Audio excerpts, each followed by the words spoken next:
Majority Report with Sam Cedar. The destiny of America is always safer in the hands of the people than in the conference rooms of any elite. Sam Cedar. They are unanimous in their hate for me, and I welcome their hatred. We must guard against the acquisition of unwarranted influence, whether sought or unsought, by the military-industrial complex. The Majority Report with Sam Cedar. Ever get the feeling you've been cheated?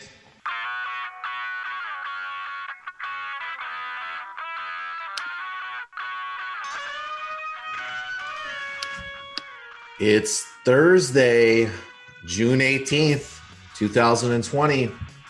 I'm Michael Brooks, and on Michael Thursday, we're broadcasting multiple different kinds of steps from the industrially ravaged Gowanus Canal in the heartland of America, downtown Brooklyn, USA. On today's program, Professor Djene Bajalan joins us. We're talking about right-wing authoritarian governments, conspiracy theories, and the repression of protests. We're making the comparison between the Republican Party, the GOP, and Turkey's AKP government. This goes back to an article we co-wrote for the Jacobin a couple years ago and has renewed relevance today with ongoing democratic Black Lives Matter uprisings across the United States. Also, Israel, after being an informal, not officially stated apartheid state for decades, is moving to annexation of the West Bank, the new coalition government. We'll talk about that. Also, John Bolton, world historic monster, embarrassingly being welcomed to the resistance. But we will talk about him, some of the gossip in his new book. Guess what? Donald Trump is an absolute relentless mega scumbag. But John Bolton is also bothered by him because at times he wanted to practice diplomacy instead of relentlessly warmonger against Iran and North Korea as Bolton wanted. All that with Djene Bajalan. Jobless claims another 1.5 million as the Trump quote-unquote recovery hits a snag. Even as unemployment continues to accelerate, the Trump administration wants to get rid of unemployment benefits and have a back-to-work bonus. Atlantic police are calling in sick after the officer that murdered Rayshard Brooks is charged with murder. Now, is this going to be like New York City several years ago, where through the non-enforcement of broken windows and other harassment-based policing, are they going to sort of prove themselves out of a lot of their tasks? We shall see. Florida, Arizona, and Texas set records for new COVID-19 cases. And of course, no lockdown, no real response is going to happen. Oklahoma's governor is asking Donald Trump to not repeat Ronald Reagan and to not visit the site of a genocidal attack by whites in a historically black district in Tulsa. Apparently, Trump encouraged Xi's vicious human rights abuses of the Uyghurs and begged for help with his re-election campaign. He wants the Justice Department to charge John Bolton. India cautions China, they say, against their exaggerated and untenable claims. Well, this dispute, the border region between India and China, goes back to 1962 when they fought a war. Accelerating now. Pakistan says 4 civilians were killed by Indian forces on its border. And close aid to Bolsonaro arrested, one connected to the Rio de Janeiro paramilitaries. All that and much, much more on today's Majority Report. How's the connection, guys? How are we doing? Well, I'm doing well. I don't know how about my connection, though. All right. Not bad, Matt. That wasn't bad. I gotta say. Wasn't bad. Good stuff. I guess it's always the sort of start where there's a problem, and then we get flying. Protests are, of course, ongoing across the country. Donald Trump put out these, ridiculous executive orders, the notion of banning a chokehold unless an officer feels their life is at risk. Clearly, a major part of this problem among many is that they often feel, maybe always feel, their life is at risk. And the physiology of claiming that your life could be at risk when you have that, just the capacity to have somebody else in a chokehold, you're already out of danger, at least in that moment. So the Democrats have put forward some new modest reforms to not get to restructuring, redistributing resources, reimagining public safety. And of course, the Republicans have put out, what you'd expect, basically anemic and insulting bill in the Senate. Meanwhile, footage from these demonstrations across the country keep pouring in. I don't know when this was from, but this is extraordinary. And I realize this is a short clip, so we'll do clips 6 and 7, but everybody should watch this. Everybody should share this. If you're in Louisville, you should be getting this in front of every elected official possible. This basically shows. I just want to say this is Twitter user Kentucky Kenji, and this is at a BLM protest earlier this week. Last week. So this is a BLM protest in Kentucky last week. Somebody is in their window filming above the street. And they're basically filming some police cornering, dogpiling, starting to beat a protester. Watch what happens.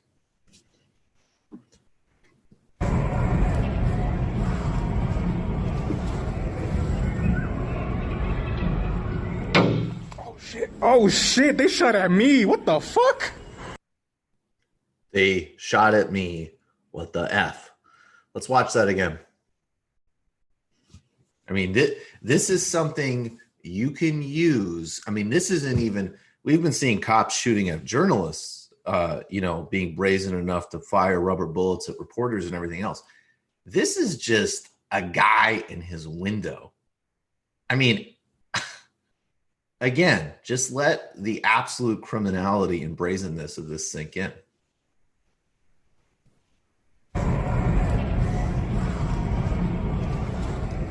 Over, they've got a guy, they're starting to beat him. Pop. Oh shit, they shot at me. What the fuck?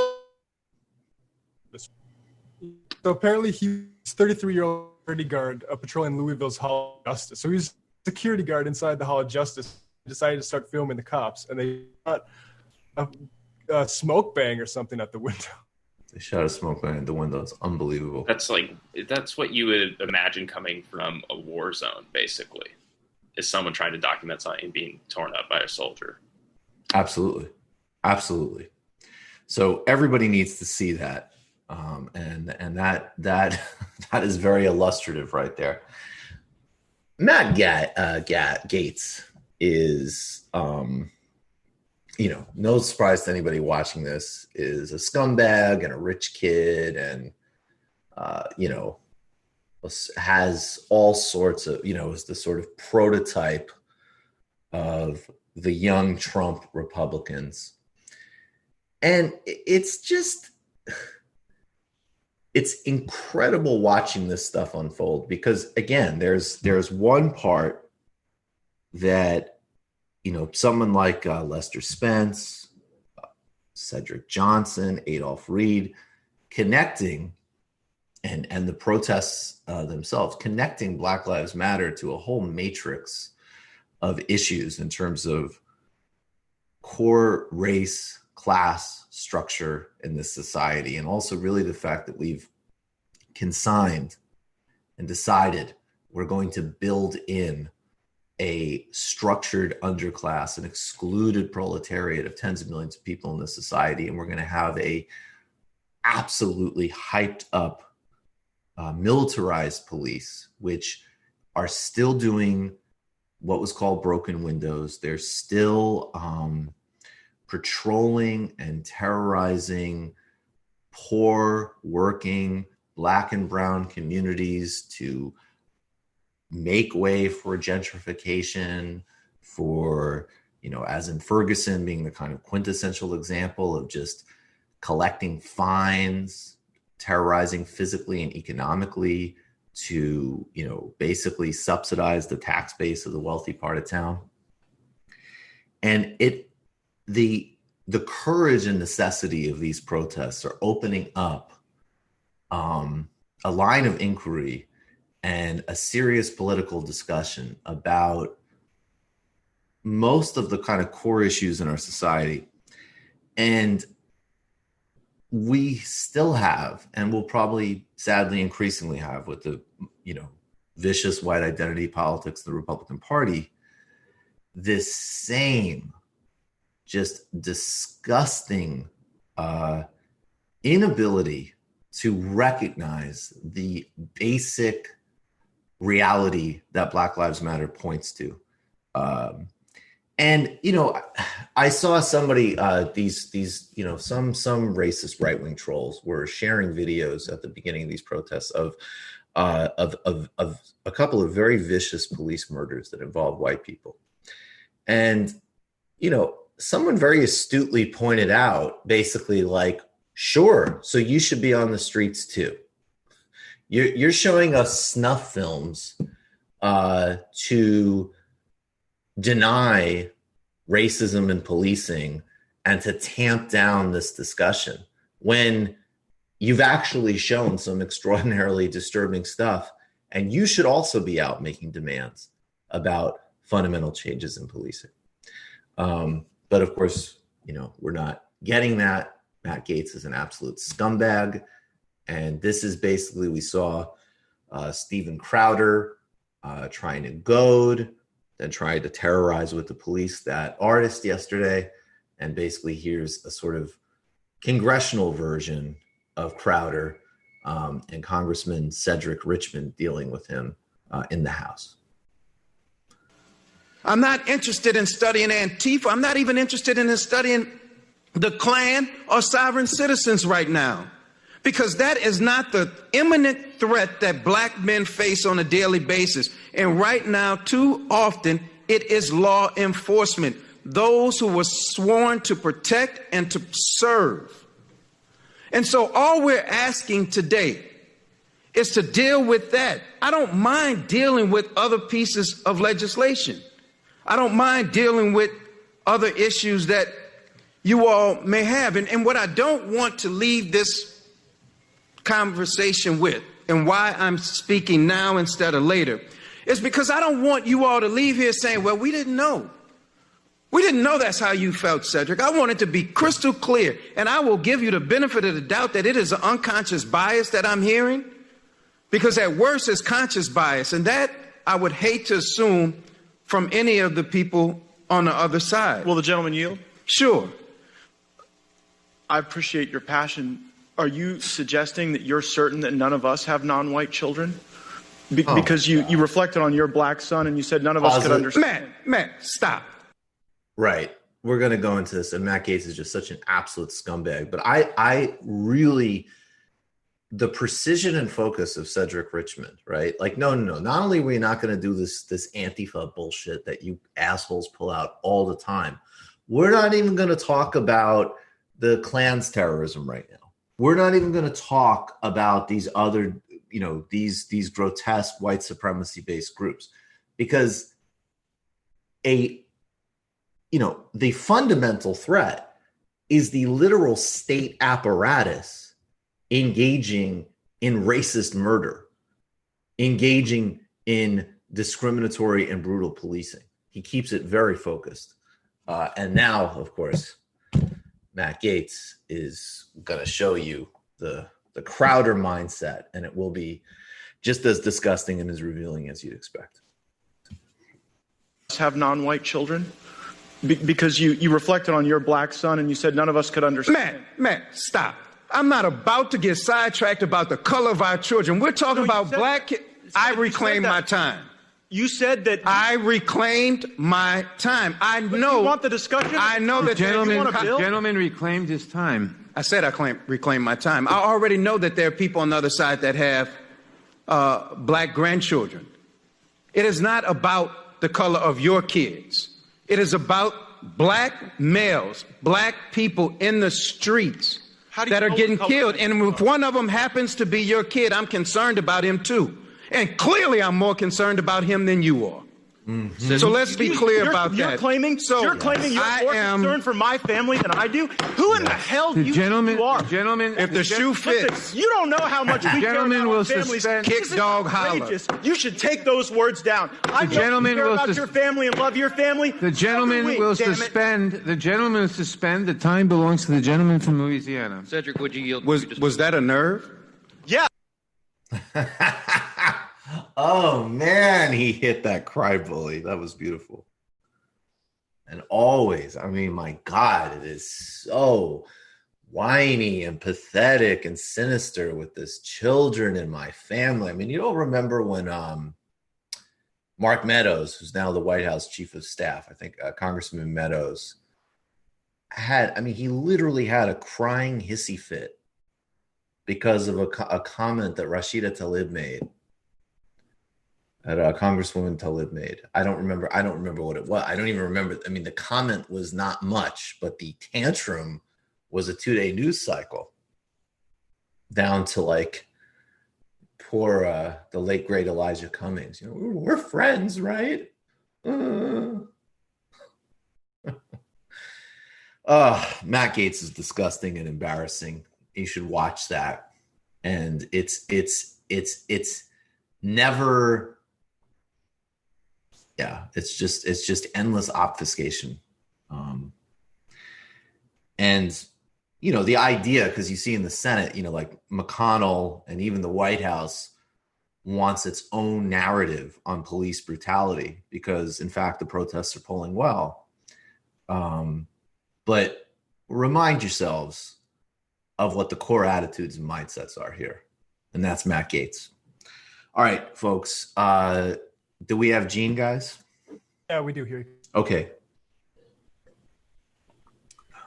Moment to transition from the waiting room. All right. Hello? Djene, we need your video. Although, ironically, that is you in the MR studio. That's your picture. Let me just get that video rolling. Joining us now as he gets his video rolling is, there you go. It's Professor Djene Bajalan. He's a professor of history at Missouri State University and regular on various media, including, of course, TMBS, and the Majority Report, and writes articles for numerous publications, including Jacobin. Djene, thanks so much for joining us. How are you? How is everybody? Hopefully staying safe.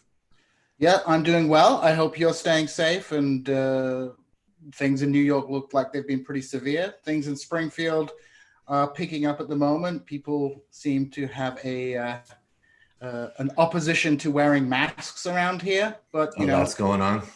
Yeah, people get very concerned about you submitting to tyrannical government power if you wear a mask here. But in general, we're staying very safe. Me and the little baby taking our opportunities to spend more time with each other since I don't have to be in the office so much anymore.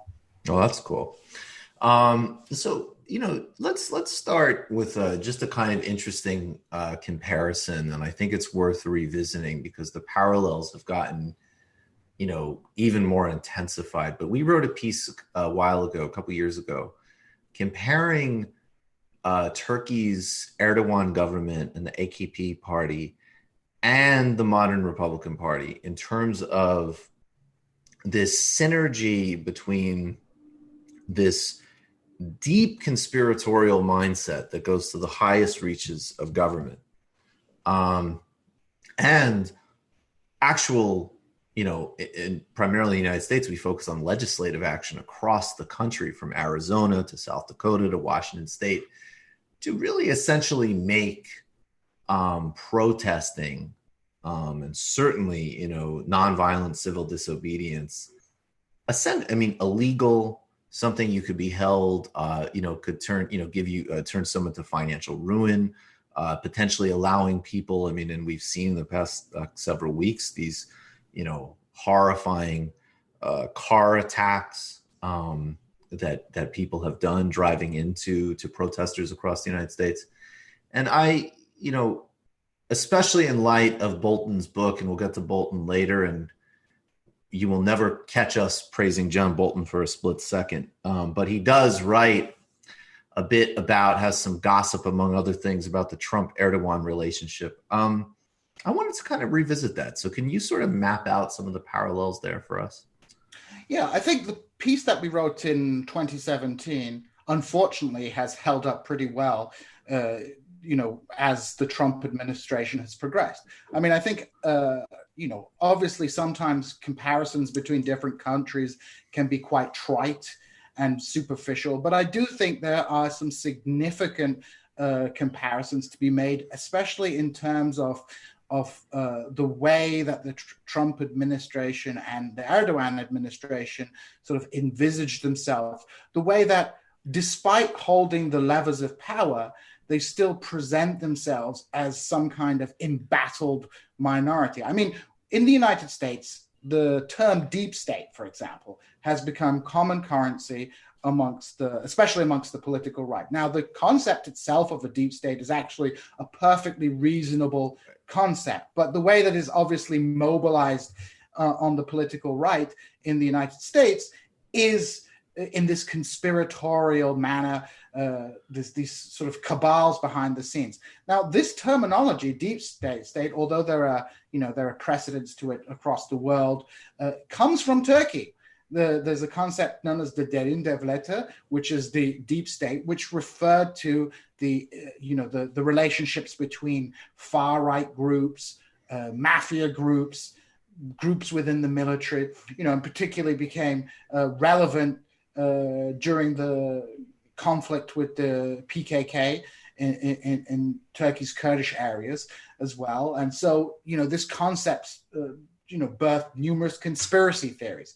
So, the AKP often sort of, especially early on during its reign, pitched itself as being against this deep state cabal.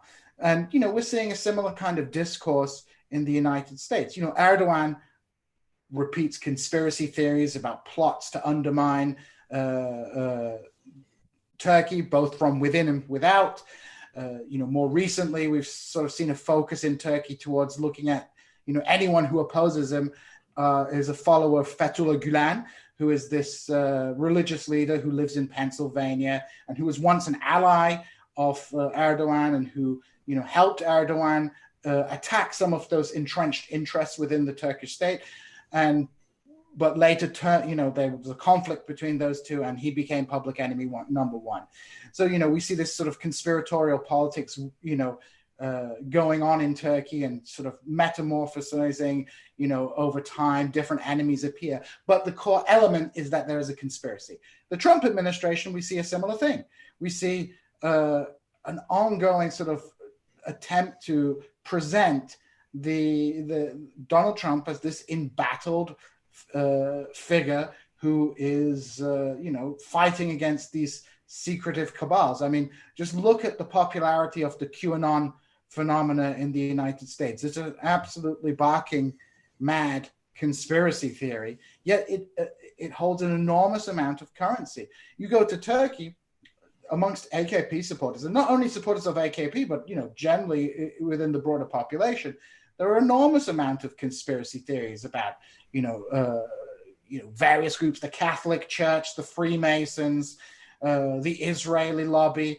These are all conspiring to undermine, Erdogan and stop Turkey becoming a great power. Just as in the United States, we have, all the Trump administration and followers of Donald Trump are always trying to present, these internal and external threats as working to undermine the Trump administration, often as a way to explain away the incompetence or the political mistakes made by the regime. So when something bad happens, it's not because of a bad policy, it's because somebody behind the scenes has been pulling the strings. George Soros is, a common boogeyman on the American right. And also in Turkey, George Soros has long been seen as this pernicious individual who seeks to undermine the country. So we see these kind of overlaps in this conspiratorial style of politics. And in actual, legislative action. I think that's really important to highlight. Yeah, I think definitely when we look at the way that the Trump administration has been, and more broadly, I think this was the Republican Party. The Republican Party. It's very easy to pick on Trump because he's uncouth and he's not, he doesn't conform to what we are used to as a politician. And, in some ways, comparing him with Erdogan is a little bit unfair because Erdogan has some kind of basic competence in managing politics. But, the Republican Party in general has, and we've seen this as has been trying to make it more difficult for people to protest. In Turkey as well, we see the government. Just recently there was, in response to the arrest of some members of the HDP, the pro-Kurdish left-wing party in Turkey, there was an attempt to organize a protest.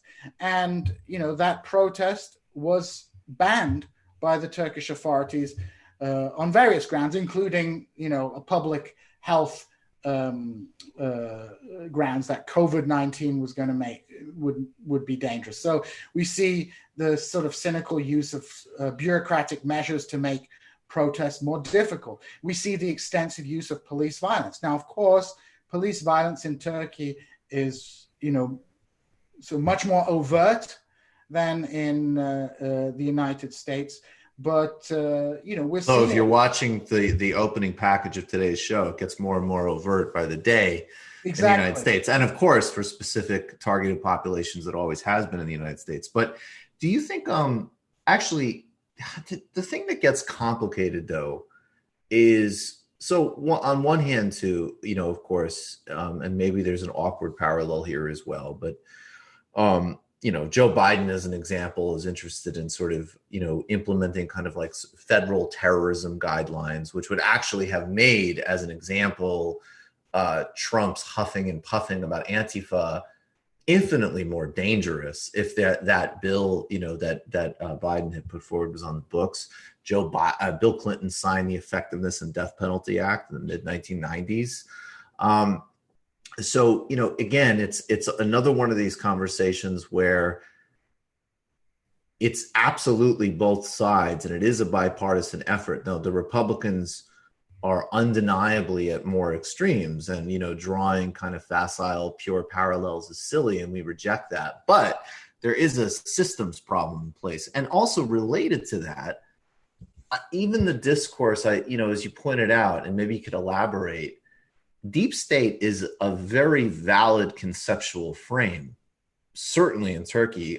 I would say definitely also in the United States, if you consider everything from a permanent lobbying class to absolutely a military industrial intelligence complex that absolutely runs U.S. foreign policy in a bipartisan fashion. There's no question about it, and does have permanent governing interests. So in the discourse, I've noticed, especially with the advent of the sort of like right-wing kind of mainstreaming of weaponized conspiracy theory culture. It's always been there, Alex Jones, Rush Limbaugh, whatever, but now in Fox News, but, it was, George W. Bush was lying about WMDs, but he wasn't saying, the reason the WMDs aren't there is because there's, an NSA cabal with, like Oprah and George Soros that is trying to embarrass me or something. Right. And and so the response of the kind of resistance types has been, well, let's discount, let's just, just the facts, ma'am. And that has actually turned into a completely craven and, ridiculous belief and trust in, the military and the intelligence apparatus. We'll get to John Bolton later. Anytime, any thug steps out and says the obvious about Donald Trump, they're hailed as a hero.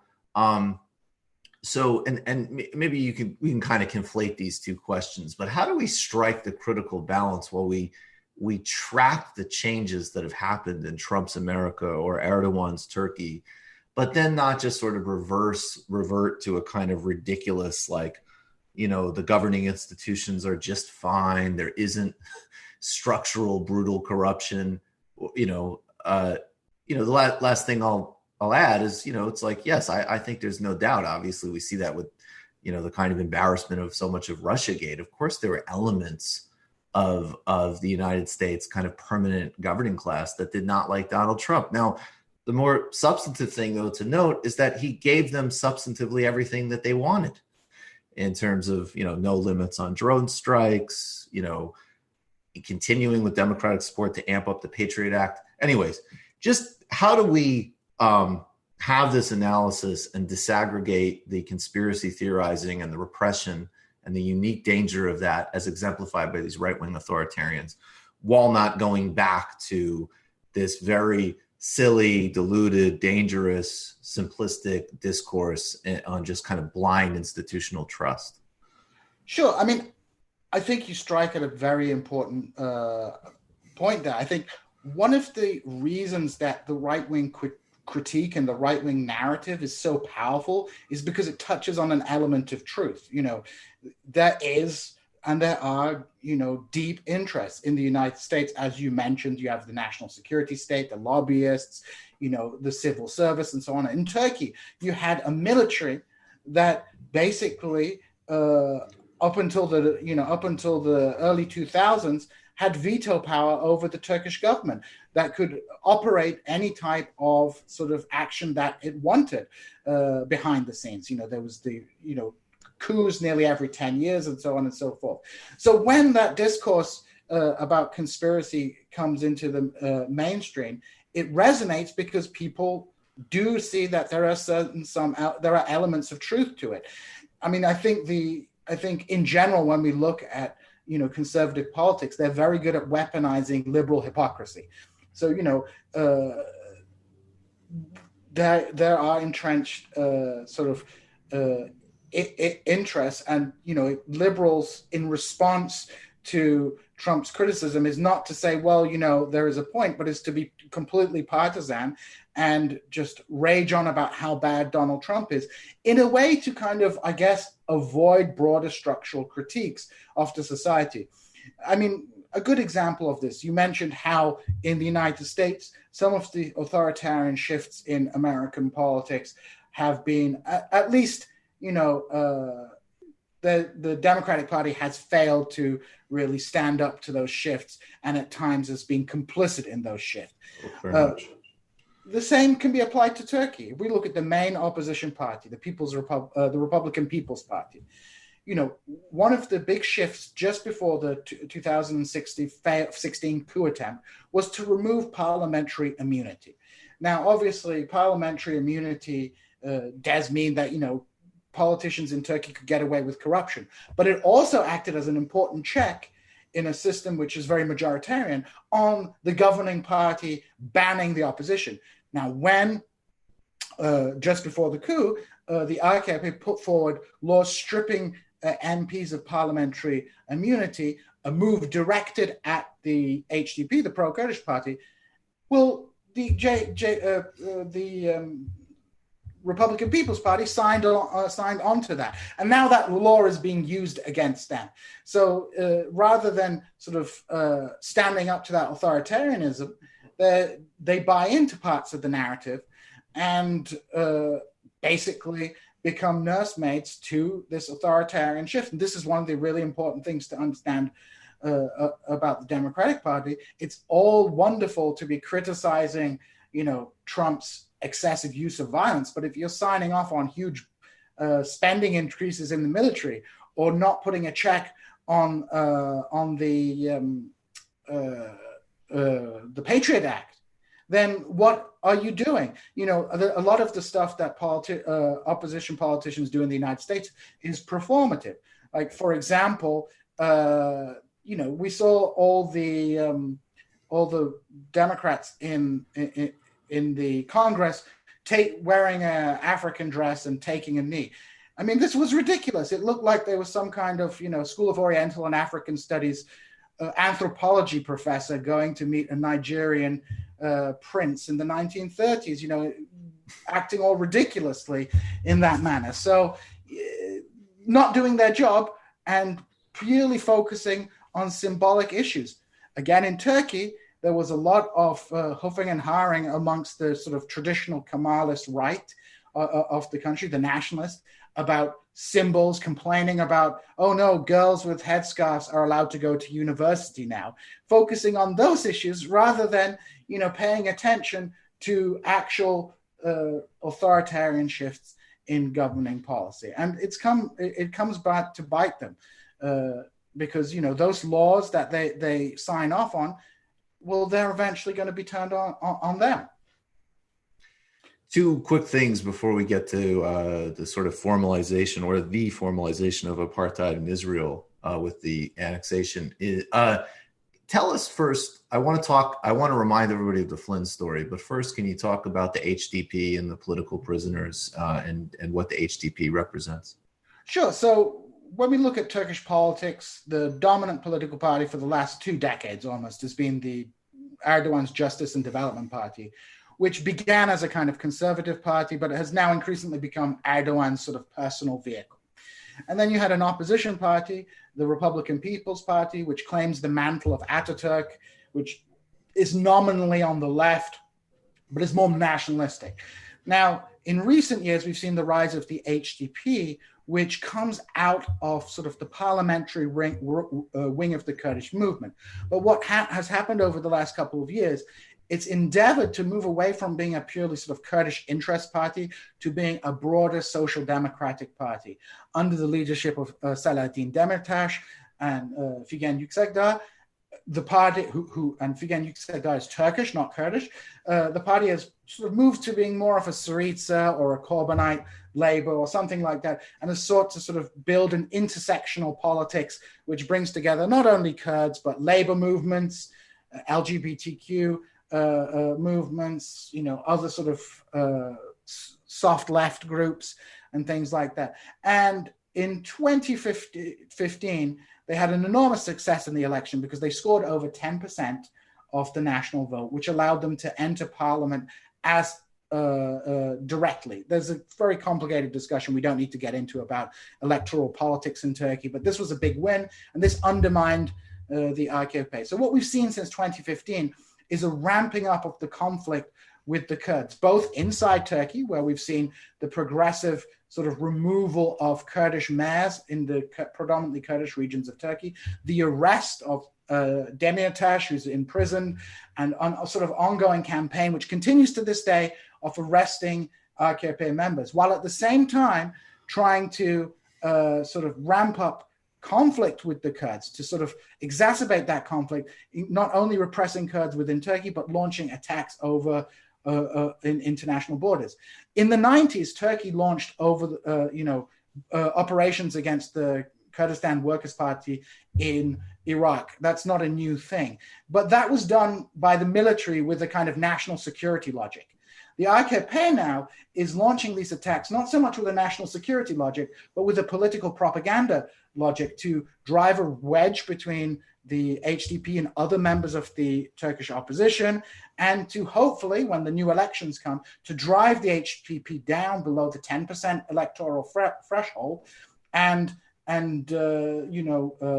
ensure that AKP picks up those seats in the southeast to consolidate its position. So right now, Turkey is launching a very bloody attack into Iraq, attacking Yazidi villages, killing people. They recently killed an Iraqi Kurdish off-duty officer, and this is not because they believe they're going to wipe out the PKK, but because it provides that kind of ongoing nationalistic hostility that the AKP is sort of able to feed upon in order to sort of break the opposition apart. Absolutely. And that's those political prisoners are definitely political prisoners that are very important to have solidarity with and awareness of. And there's a real significance to the HDP in the region and globally. Remind us of Michael Flynn's relationship to the Erdogan government and Fethullah Gulen. Yeah, so Michael Flynn, and I don't know if people remember this, but if you're a Turkey follower, you will remember this. On the day of the election of Donald Trump, The Hill published an article from Michael Flynn in which he basically regurgitated the Turkish government's line about Fethullah Gulen, this religious leader, saying that he's kind of terrorist and the United States should be involved in suppressing him and extraditing him. And there was a plot, for example, that Flynn and his son were apparently thinking about kidnapping Fethullah Gulen from his sort of compound in Pennsylvania and renditioning him to Turkey. Utterly bizarre and crazy stuff. But of course, Flynn was on the payroll of the Turkish government. I mean, we have, the Turkish government has been chucking around money in Washington. People focus on Russia. And I think the lesson from Russia is not so much like there's this evil sort of conspiracy theory, but it's like if you have a political system where, you can just deploy unlimited money, don't be surprised if foreign money is going to turn up and start trying to do the same thing as domestic lobby groups do. And Turkey is one of those countries. Not only Flynn was having close relations with Turkey, but Rudy Giuliani had close relations with Turkey. Turkey hired a lobbying group with close ties to the Trump administration. And Turkey actually produces propaganda directly for the consumption of Donald Trump. One of the recent things they've done, TRT World. I shouldn't laugh. I'm sorry.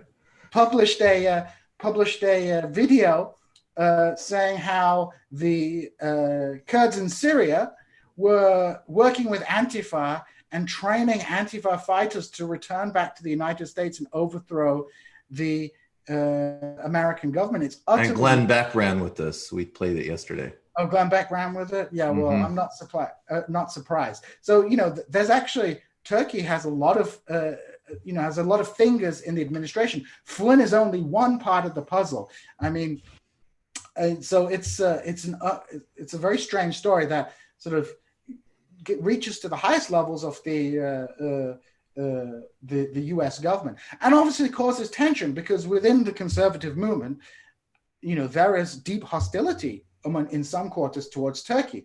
I follow right-wing news quite a lot, and you have people like Mark Levin, who's a total crazy, right? He's very anti-Erdogan, sees him as like some kind of Islamist.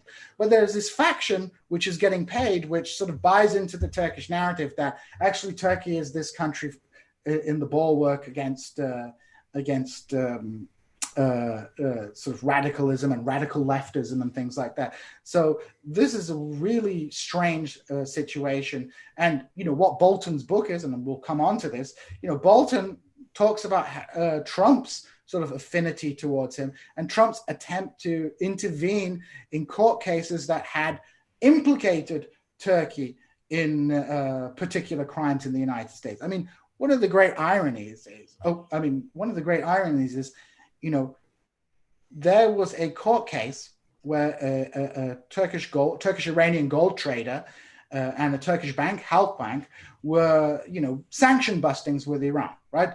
And, I'm not surprised Bolton brought this up because, of course, we all know Bolton is probably crying into his soup about not being able to massacre Iranians.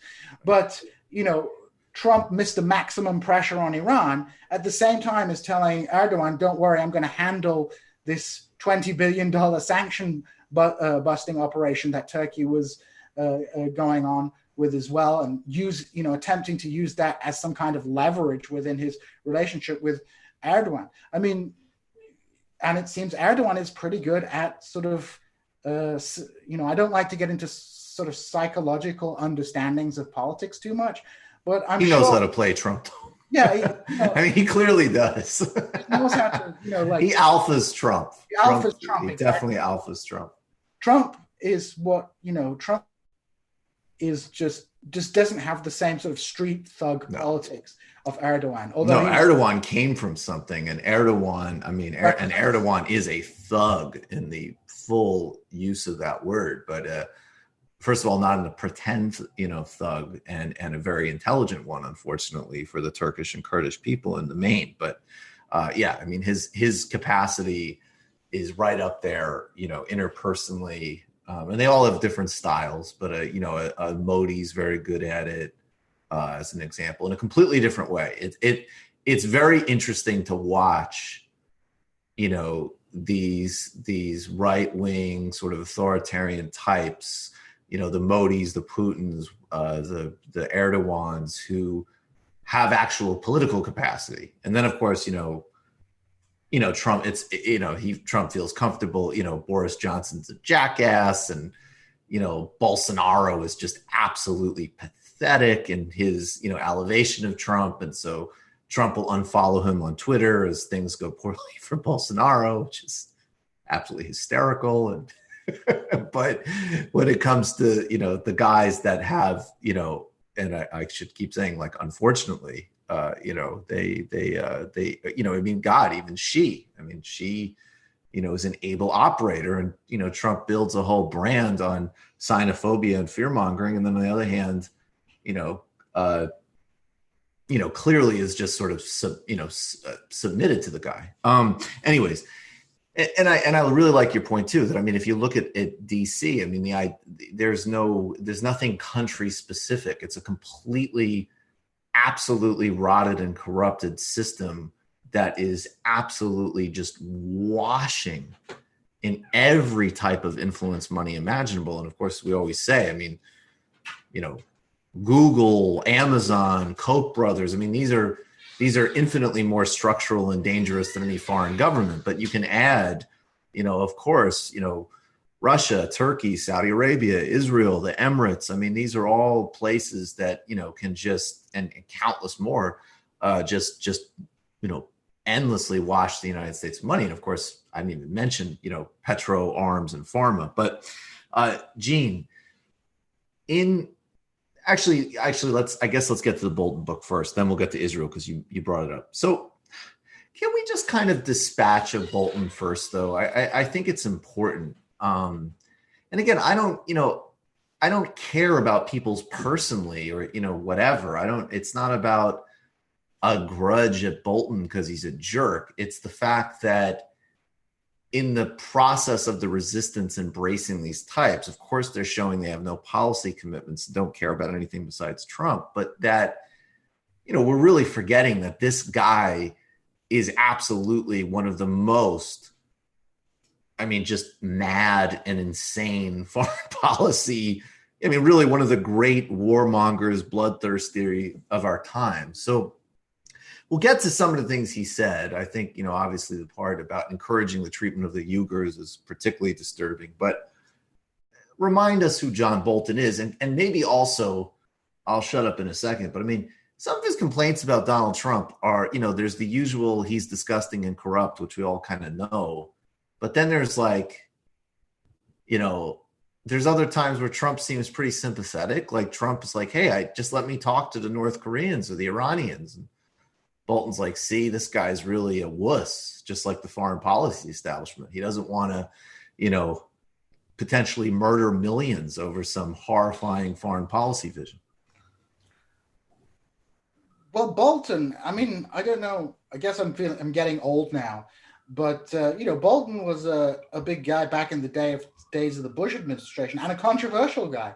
He was appointed UN ambassador, and he made that famous comment about destroying one of the levels of the UN because he believed it's useless. I'm paraphrasing, but it's something like that. He is definitely within this tradition, neoconservative tradition of foreign policy. He is a unilateralist. He does not have much time for multilateral behavior. He is a sort of very hawkish American imperialist in that context. He was he's been and he's has a fixation with overturning the Iranian regime. Now, I would note here, I have no fondness for the Iranian regime. They're a brutal, violent regime that engages in, repression at home, that murders, minority groups, Kurds, Azeris, women, and so on and so forth.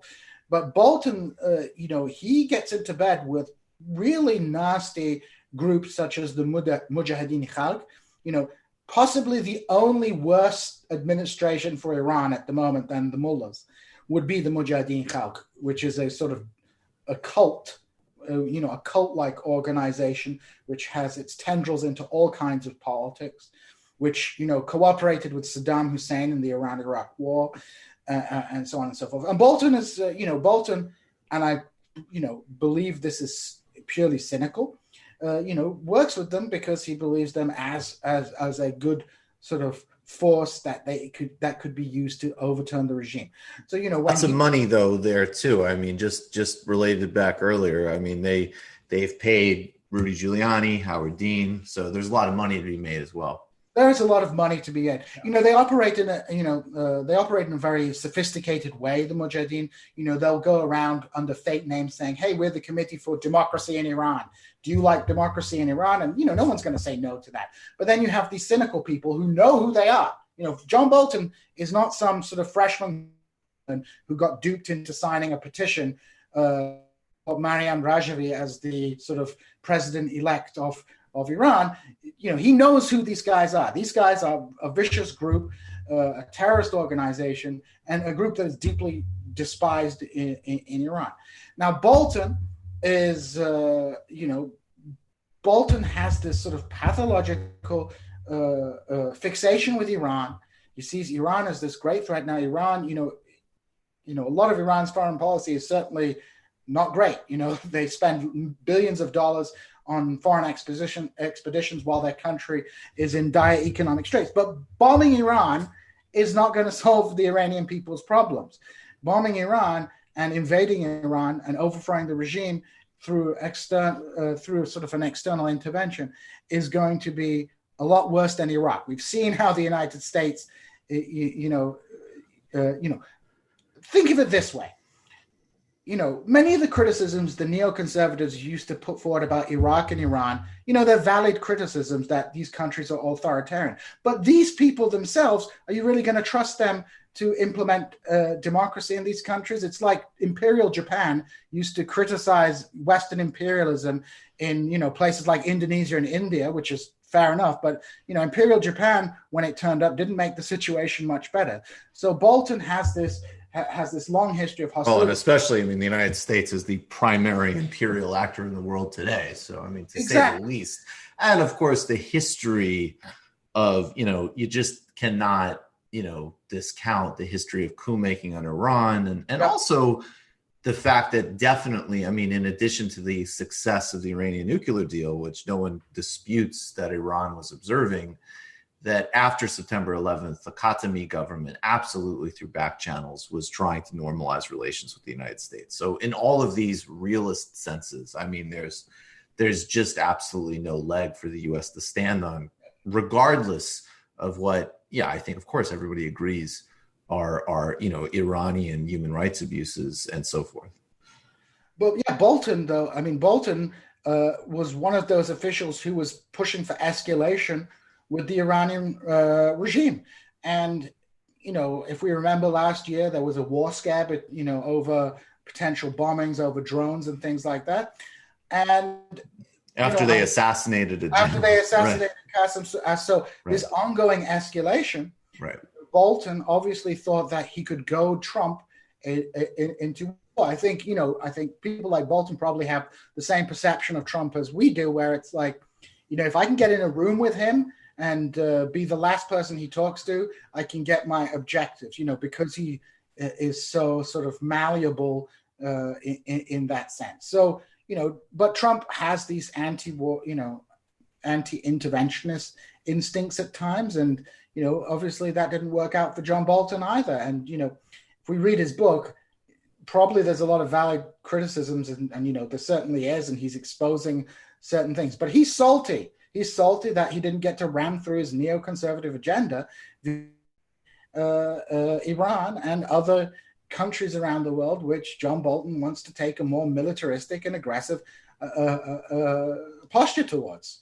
Well, I want to talk about the danger of that in a second, but I mean, in terms of sort of normalizing Bolton's foreign policy as, people who have zero discernment, only Trump fixation, sort of embrace him. But regardless, before we get to that, I mean, what do you think are the most significant? Because even as John Bolton is a totally unreliable narrator in terms of, he makes, the book is also quite egotistical according to reports, and he's got this, just disgusting foreign policy. And, thank God he wasn't listened to on Iran and North Korea. But at the same time, I mean, his talking about how, corrupt and disgusting and self-indulgent Trump is. I mean, of course, I believe every single word of that. So what do you think the most significant things that he's written about Trump are? Well, I am looking forward to reading the book, although I kind of don't want to give John Bolton money for that book. Yeah, please, God, don't buy this book, people. Yeah, so Jesus Christ, don't buy the book. I'm going to have to find some other way to get access. Yes. But I think, we'll get you a review copy, TMBS contributor, MR contributor, review copy. Ultimately, I think the revelations that John Bolton has put forward about the corruption, about the relationship with Xi, about the discourse on, for example, the Uyghurs. Firstly, it shows the utter cynicism of the way that foreign policy is being made in the Trump administration. But ultimately, I don't think it's anything that we could not have surmised or that we could not have imagined. I mean, every single book that has come out about the Trump administration has basically confirmed what everyone's perceptions were and what what we would assume Trump would be doing, right? So it's interesting in that it kind of confirms things for us, but it's confirming things that we all probably would have assumed anyway. It's just actually seeing it and having someone who was a senior administration official confirming it sort of adds more weight to that kind of thing. And I think we'll see more and more of these kind of things coming out. Can you talk about the Uyghur thing specifically, and maybe also maybe go back to the banking intervention, and maybe also basically telling Xi, like, hey, here's how you can help me get reelected. Yeah, I mean, this is like something which is totally believable because you can imagine that Trump did this, right? Trump is not some kind of person who is a big fan of human rights and who's going to shed tears about oppression. Now, what we've seen in China is, and I think the reporting is pretty strong. I want to give a shout out to my former classmate from uni, Amy Chin, who writes for the New York Times and who's written about the Uyghurs. We've seen really brutal oppression of the Uyghur community.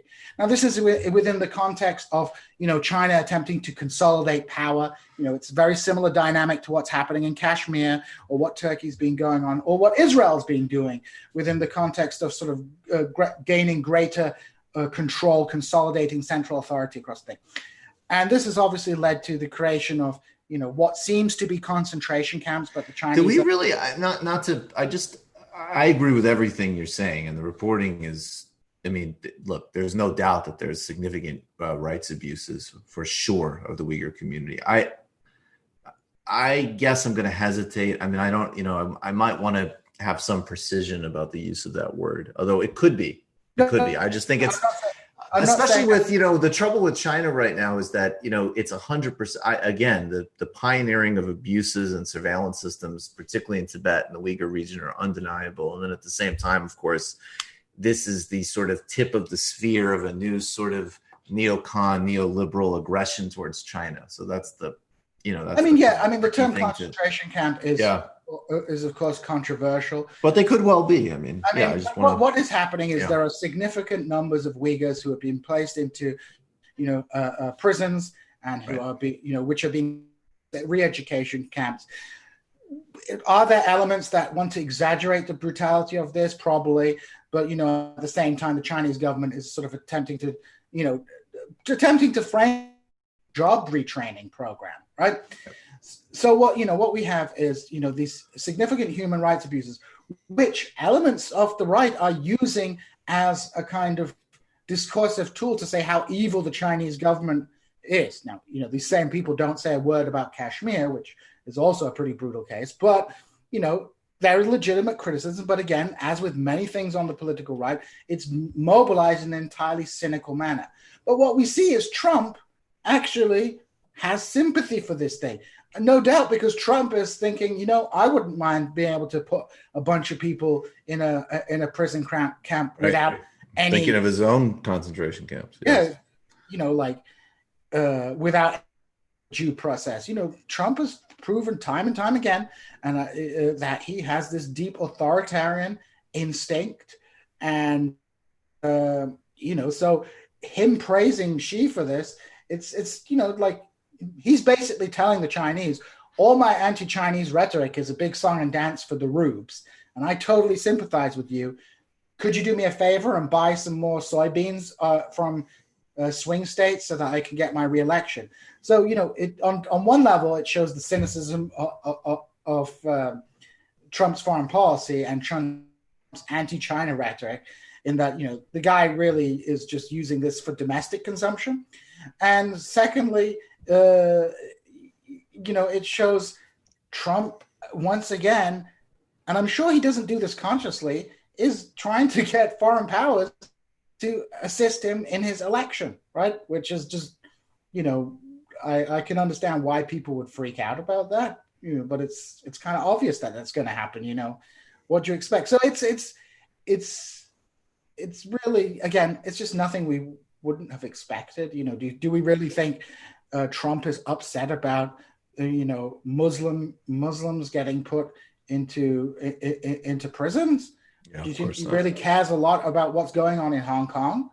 No, not really. He's more interested about American domestic affairs. He's got whatever authoritarians do. The only value is that it might provide a propaganda victory for him. And American foreign policy has always been cynical, but this level of cynicism sort of really takes the varnish off it, and embarrasses sort of more traditional foreign policy types, who at least type to keep up the pretense that there is some kind of guiding principle of human rights behind the American relationship with the rest of the world. So, do you think that this will have any political effect? I mean, does anything have any political effect these days? American politics is, from my perspective, is so polarized. I live in a very Trump area of the country. And whatever happens, you have the Trump people who are not particularly switched on to politics, so they just like Trump because Trump's Trump. And then you have the more intellectual conservatives who will rationalize anything. For example, the evangelicals, everything is viewed through the lens of whether they're going to get abortion outlawed or not. Right. So, it's really irrelevant to them whether Trump does this or whether Trump does that, because they will always, increasingly you find that the justifications they make are negative, saying that the Democrats are bad rather than Trump being good. But, is this going to change minds? No, what's going to happen is Bolton's going to be canceled by the right. That's what he's going to be. He's going to be canceled by the right, and he's not going to get but he'll have his day on CNN and MSNBC, which is just pathetic and expected. But yes, he's not going to be on Fox. He's going to be a Morning Joe regular. Right? Absolutely, he'll be a Morning Joe regular. All right, so Israel has occupied the West Bank since the late '60s. Even this withdrawal from Gaza that they're always talking about is not, they control Gaza. And if anything, post-withdrawal over a decade gone, the brutality and viciousness of Israeli crimes against Gaza have increased, whether we're talking about indiscriminate bombing campaigns by, Olmert or Netanyahu governments, or just the ongoing, as one Israeli general said several years ago, we're going to put Gaza on a diet. They have lack of food, lack of medicine, lack of nutrition. David Cameron, former British PM, said it's an open air prison. The absolute viciousness of Israeli policy is not controversial anywhere else in the world besides the United States, and frankly, becoming less so in parts of the United States as, it just, the reality becomes harder and harder to deny. Now, that being said, along with that, the sort of, the complexity of, there's no left in Israel, really. I mean, there's a very marginalized actual peace movement. There's like a kind of genuine liberal party, Meretz, which scores very poorly. And really, the only major figure who's actually willing to criticize these policies is the former Prime Minister Ehud Olmert, which sometimes he does quite effectively. So that being said, I mean, now we've somehow, Netanyahu, even under, multiple very serious corruption charges. I mean, there's a lot of corruption in Israel, but some of these charges actually implicate, trying to interfere with the free press, which does exist inside, 67 borders. He's negotiated yet another coalition. He's neutralized another one of his primary political antagonists, though I would say, Benny Gantz obviously doesn't have any substantive difference in terms of ending Israeli apartheid or the siege on Gaza or even the real democratic character of 67 borders Israel itself. So they're making it formal. They're talking about annexing the West Bank. And, especially as people have sort of increasingly accepted the reality of what Israel is and what that situation is, and as Israel has sort of jettisoned its leadership that is concerned about, what some kind of liberals tissing in the United States might think, or, or what the European Union might think, Netanyahu doesn't care. So where are we? I mean, to begin with, one point that you mentioned about sort of Israel's declining sort of image in the West.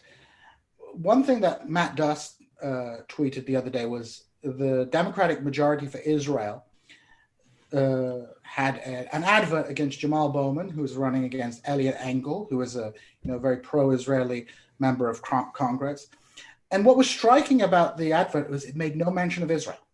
It was about Jamal Bowman apparently 20 years ago having problems paying his taxes because, America is a difficult country to live in.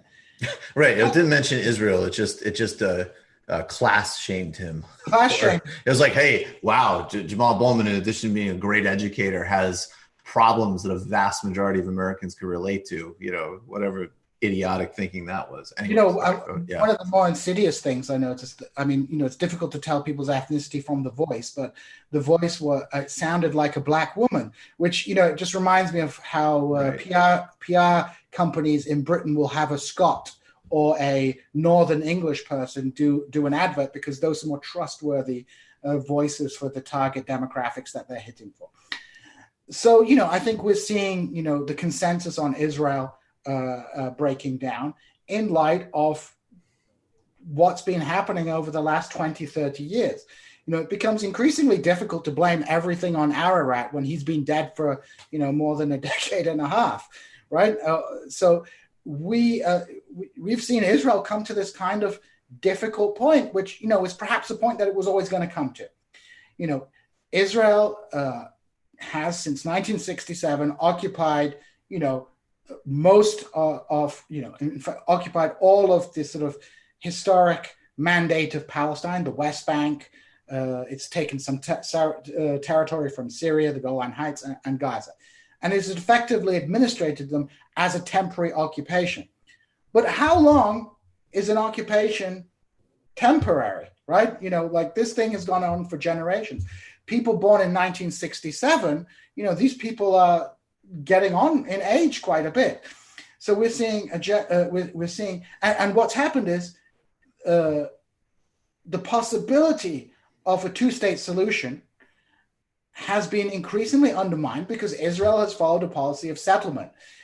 One can criticize the Palestinian movement for making political mistakes or engaging in, counterproductive activities. But I'm not really interested in criticizing the Palestinians when the key poison pill that has undermined the possibility of a two-state solution has been this expansion of settlements, which went on throughout the 1990s, which was this sort of golden age of the peace process.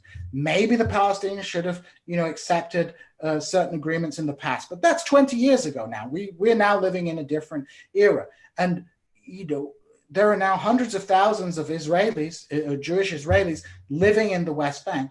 And because of the political power they possess within the Israeli electoral system, they can't be discounted. So we have this situation where you have, we do comparisons with apartheid, right? Now, sometimes Americans are very, loose in using sort of racial analogies that work in North America, in other parts of the world. The way that boundaries are constructed within the Israel-Palestine context are not so much between black and white, but are more like a Balkan nationalism based on sectarianism and things like that. But the mechanisms that we look at, the mechanisms through which Israel is exercising control are very comparable to colonial administrations. And we've seen, you can talk about South Africa, but we can talk about the United States, where you have a group that is forced onto increasingly smaller parcels of land as land is sort of handed out to the dominant group, which is Israeli Jews in the Israeli context. So the material basis for a two-state solution, which may have been a possibility in the 90s, has now totally gone. And now Bibi Netanyahu, who has possessed this objective for a long time, this is not as if Bibi just came up with this. This has been, I remember reading that, Bibi had a map of this some 20 years ago, had a map of the West Bank with orange parts highlighting the settlements, and his saying on this was that, one day, hopefully this will be all orange, right? So now, sort of the modus vivendi that's existed is that, we've had this growing settlement, but these regions have not been incorporated into Israel proper. So we have this kind of limbo situation, which allows, some hope that there might be, illusory hope that there might be a two-state solution. Bibi now is talking about making annexations, and it's not clear if they'll do, maybe they'll go full ahead with this, maybe they won't, but annexing large parts of Jordan Valley, which aren't the biggest population centers, but they contain key natural resources. Water is a precious and not only do they plan to annex these territories into Israel proper. And I'll tell you, why is this important? Well, because if you want to build in the occupied territories, there's a whole rigmarole of process that you have to go through the Ministry of Defense, through, which can be slow. You annex it and Israel exercises sovereignty. These decisions are made locally, which allows quicker expansion and so on. So there's a whole bunch of things. It's not like it's radically changing things on the ground, but it's formalizing a situation. It's formalizing the situation that's existed for a long time. And in addition, Israel gives citizenship to those Palestinians who live in that district as well. So it wants the land without the people, right? Well, now, and also, sorry, go ahead. Yeah, so this is again, put it in the framework of the global context. The Uyghurs, Kashmir, more military action in the south of the Philippines. Right. Put it Indonesia. Indonesia. Put it in context of all these. This is a greater consolidation of power, and at the end of the day, you go to the Israeli public, like Benny Gantz, who's like, let's keep the status quo. That's not as attractive as moving forward and continuing this. Now, what I think is the byproduct of this in the long term, and many of my Arab colleagues, pointing out that this is the death of Israel. Now, I'm not so optimistic that you were going to see like a massive, and just not to be misconstrued, I don't want Israel to die per se, but you'd like it to become maybe a full democracy for all. I'd like it to become a full. I don't think, I think Israel has the military power to keep this situation sustainable in the medium term. I don't think we're going to see changes in the short term, but in the long term, how sustainable is it to have this kind of situation where you have Israel effectively exercising sovereignty over this entire territory, getting in a song and dance about actually, but these regions are governed by the Palestinians, while at the same time saying, oh, but they're historically Israeli territories anyway. How long is this sustainable for? And how long will it be before the Palestinians give up on two states and start demanding civil rights? I think one of the biggest threat for Israel is not from violent Palestinian, or at least for the status quo in Israel. It's not from Palestinian violence or missiles being fired out. That's an impotent rage. The biggest threat is that the Palestinians will give up on this and begin demanding an equal seat in a unified state. And when that happens, I think we're going to see radical changes. Yeah, the only thing I'd add to that is, and this is me being extremely pessimistic, although I think you're mostly right. One is that, the apartheid analogies really start coming initially from Desmond Tutu, Ronnie Kasrils, actual people who liberated South Africa. So I think that's important to remember. And of course, Nelson Mandela himself infamously saying on Ted Koppel in one of his, at the town hall in Harlem, like, we're not going to be properly free as South Africans until the Palestinians are liberated. So, and then there's also the Jim Crow analogy, which particularly when you look at different roads for settlers versus Palestinians and, this type, and, police standing by while, Jewish settlers, engage in acts of vandalism and terrorism. This is very, the analogies get very, and actually, I think, another one you could do is potentially in some ways the relationship between some of the settler parties and Likud and maybe also, imperfectly, but RSS and BJP in India. So there's a lot of, and I think that's kind of the point is that, when South Africa was liberated, one, you did have, the ANC might be pound for pound the most brilliant and synthesizing liberation struggle in history, of many, particularly in Africa at that time. But the leadership and the range of strategy they put together, as well as the amount of truly exceptional leaders they had, really was just distinctive. But there was also, one, you had, and this was a very positive side of having a power balance in the world. You had the Soviets actually backing the right side in a lot of these liberation struggles, including the African National Congress, as well as, Sweden under Olof Palme. And then by the time you got to, the companies like Israel or British mining companies saying, we're going to, sit down representatives from both sides at, beautiful estates in the UK and negotiate a transition, it was clear which way the world was going. And, I think the world is going in an opposite direction today. And some of the, core intellectual infrastructure of this kind of new resurgent right, this new kind of, it's still pretty pseudo-nationalism because these are still all hyper-globalized capitalist countries, but the increasing comfort with, eliminationist and bigoted policies, not a healthy call to, robust social safety nets and, sort of healthy social democratic national policies, but real, vindictive nationalism is at an ascent. And I think, Israel can look at that and say, all of these tendencies that, when Barak and Olmert said, we're going to be a pariah, well, maybe we're in a pariah world now. I think that's, for all, and I have plenty of criticisms for the liberal world order that people harken back to. But, there was at least some pretext that they wanted to, that they wouldn't go full out. One of the things that the Trump administration has done, it's basically just said, take off the gloves. It's not like these things weren't happening before. To use an analogy, the war against ISIS, the Obama administration was fighting it. There was bombing and so on. So there was the cost, but it was a much slower rate and less, brutal than when Trump came to power. And it was just like, do what you like.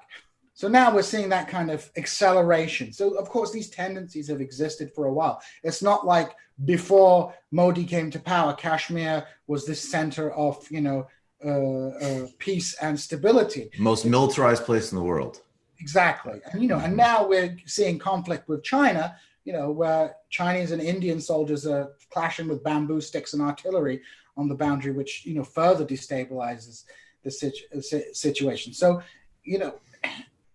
things, under the Obama administration were bad, but things can get worse, and they are getting worse. And that's something, key to understanding about this situation. We have to avoid nostalgia for a bygone era, which was never as great as people sort of want to make out to it. But let's also, as you say, let's avoid false equivalencies. Yes, there's corruption. Hillary Clinton, the Saudis weren't giving Hillary Clinton money because they cared about Haitian children. But, that is a different thing from, some of the naked transactionalism that is taking place now.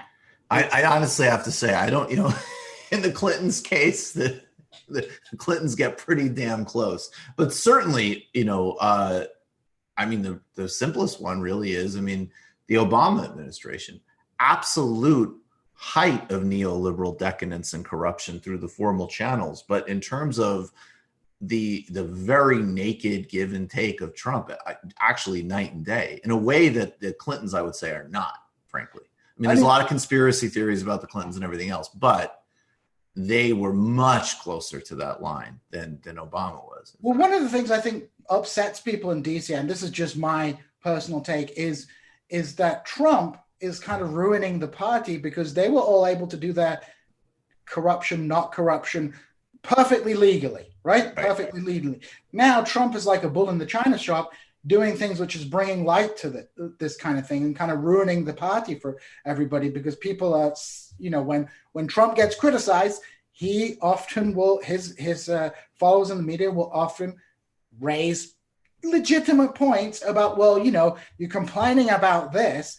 Why weren't you complaining about it when this Obama administration official did this, or when Hillary Clinton did that, and so on and so forth? So I think, part of it is because Trump is bad at doing the traditional corruption that DC is so used to and DC operates upon. Absolutely. Well, Djene Bajalan, as always, appreciate your time, brother. Stay safe, stay strong. Best wishes to everybody. Hey, you take care of yourself and have a wonderful day. Thank you. All right, folks, become a member of the Majority Report today, majority.fm/become a member. That's how this show is possible. Become a member of the Michael Brooks Show, patreon.com/TMBS. You can watch the full Noam Chomsky interview that way, as well as we have just the conversations. Cornel West, Adolph Reed, Slavoj Žižek, President Lula, so many more. Incredibly proud. And we also, I should say, in the last episode, in addition to Noam Chomsky, had a great conversation with Medina Torre. She's a reporter covering education in New York City for Politico. And we talked about the actual mechanics of how you redirect NYPD funding, primarily in this case to education, and the role of students in the movement in New York City. It was a great conversation. Get the post games, you get the illicit histories. There's just a huge amount of content there. We're really proud of it. We're also going to have a new store ready soon with a new wave of shirts and hats and stuff. We sold out our last supply. We're getting ready to gear up to go with more union-made stuff. And you can also, I'll say this one, go subscribe to the Jacobin YouTube channel. There's an amazing stay-at-home series with seminars and lectures from, Gerald Horn and Bill Fletcher Jr. and Adolph Reed, and a great conversation yesterday with Ben Fong, Amber Lee, and Matt Chrisman, Amber Lee Frost. And Saturdays, Anna Kasperi and I host Weekends, which is a really, really fun show. And we had Shama Sawant on. She was great. She's really putting in serious points on the board in Seattle. So go subscribe to Jacobin YouTube channel and watch Weekends with me and Anna. Michael Brooks Show on YouTube, patreon.com/TMBS. And of course, go buy Against the Web, Cosmopolitan Answer to the New Right at your favorite independent bookseller. Matt, what's going on? Or at Red Emma's in Baltimore. Matt, what's cooking? Twitch.tv/literary hangover. I'm going to be doing more on James Vandermeer Cooper's The Pilot, the first C novel, and talking about John Paul Jones and things like that. So check that out, folks. John Paul Jones. Things like that. Tremendous stuff. Okay, Jamie has arrived. Jamie, what's cooking? Hey, can you guys hear me? Yeah, can hear you now. Right, and cool. see you. Cool. So this week on the Antifada, we had a little multi-segment episode, NPR style. So first we had Andy speaking with Alex Edward, who is co-host of the podcast Minion Death Cult. Very funny podcast about cursed boomer media and social media posts, basically. He is also a Seattle resident, and he lives a couple blocks from the Chaz or the Chop or the Soviet Union or whatever folks are calling it these days. He gave us a little report on what it's like there, what's happening on the ground, and a little bit of discussion about that. Also, I spoke with Matt Marciniak of the Mutual Aid Project in Minneapolis, Justice Frontline Aid. It went a little bit viral. Someone made a post about how they were distributing in the Target parking lot goods that may or may not have been liberated to the people who need them. So we talked about that. And then Sean and I wrapped it up with some commentary. So that's out now for everybody to listen to who wants to. Patreon.com/the Antifada. Jamie, I think you might want to check which mic you have selected. I think it's your computer mic and not your. You think it's my outboard? Yeah, I think you guys are right. Okay. My bad. Well, yeah, give that a check, but we'll you could do that because we're about to take a break, and we will see everybody in the fun half. All right. Oh, you're good now.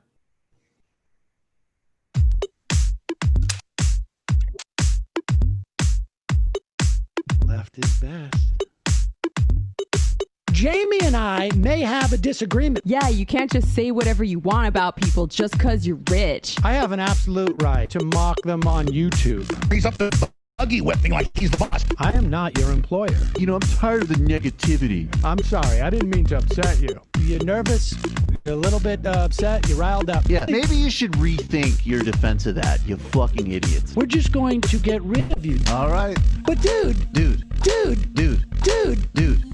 You want to smoke this joint? Yes. Do you feel like you are a dinosaur? That's good shit. Exactly. I'm happy now. It's a win-win. It's a win-win-win. Oh, hell yeah. Now listen to me. 2, 3, 4, 5 times. 847-906-501-457. 2, 38, 56, 27. 1/2, 5 eighths, 3.9 billion. Wow. He's the ultimate math nerd. Don't you see? Why don't you get a real job instead of spewing vitriol and hatred, you left-wing Limbaugh? Everybody's taking their dumb juice today. Come on, Sammy. Dance.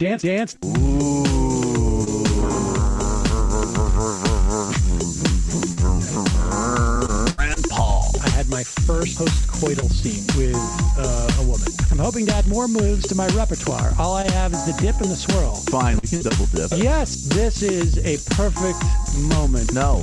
Wait, what? You make under $1 million a year. You're scum. You're not paying. Excuse me? Fuck you, you fucking liberal elite. I think you belong in jail. Thank you for saying that, Sam. You're a horrible, despicable person. All right, gonna take a quick break. I want to take a moment to talk to some of the libertarians out there. Take whatever vehicle you want to drive to the library. What you're talking about is jibber jabber. Classic. I'm feeling more chill already. Good. Donald Trump can kiss all of our asses. Hey, Sam. Hey, Andy. You guys ready to do some evil? Hitler was such an idiot. That guy might be a Nazi. Agree. No. Death to America. You. Yes. Wow.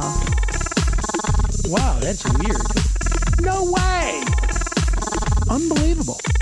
This guy's got a really good hook. Throw our hands up. Ooh. Wow. But Sam, I gotta get off. No worries. Let's. I want to just flesh this out a little bit. I mean, look, it's a free speech issue. If you don't like me, Hey! Shut up! Thank you for calling into the Majority Report. Sam will be with you shortly.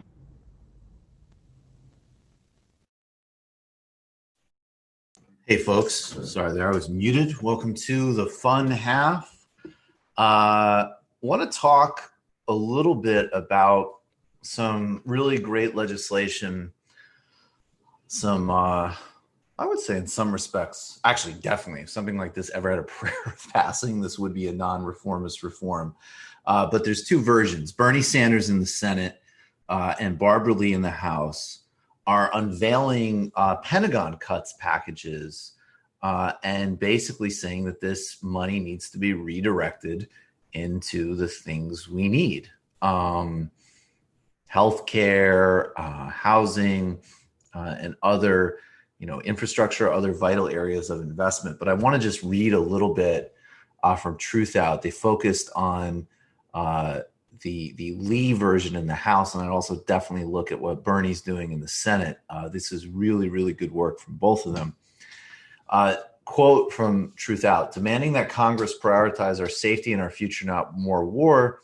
Representative Barbara Lee on Monday unveiled a resolution proposing up to $350 billion in cuts to the Pentagon budget by closing U.S. military bases overseas, ending ongoing conflicts, scrapping weapons programs, and eliminating President Donald Trump's Space Force, reduce redundant nuclear weapons, off-book spending accounts, and endless wars in the Middle East don't keep us safe, the California Democrat said in a statement, especially at a time when families across the country are struggling to pay the bills, including more than 16,000 military families on food stamps. We need to take a hard look at every dollar and reinvest it in people. It's time to cut weapons of war and prioritize the well-being of our troops, anti-poverty programs, public health initiatives, and diplomacy. And there's a version in the Senate that Bernie put forward, which would be a full 10% Pentagon cut with redirection.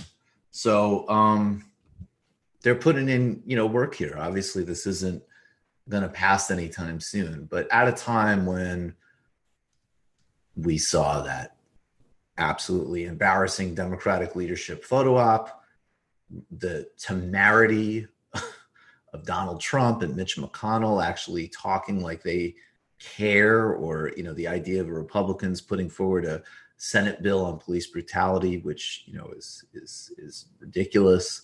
Some of the directions that are being pushed here are being responded to by Bernie Sanders and Barbara Lee, and it's great. So props to them, and call your Congress people. Tell them to get on it.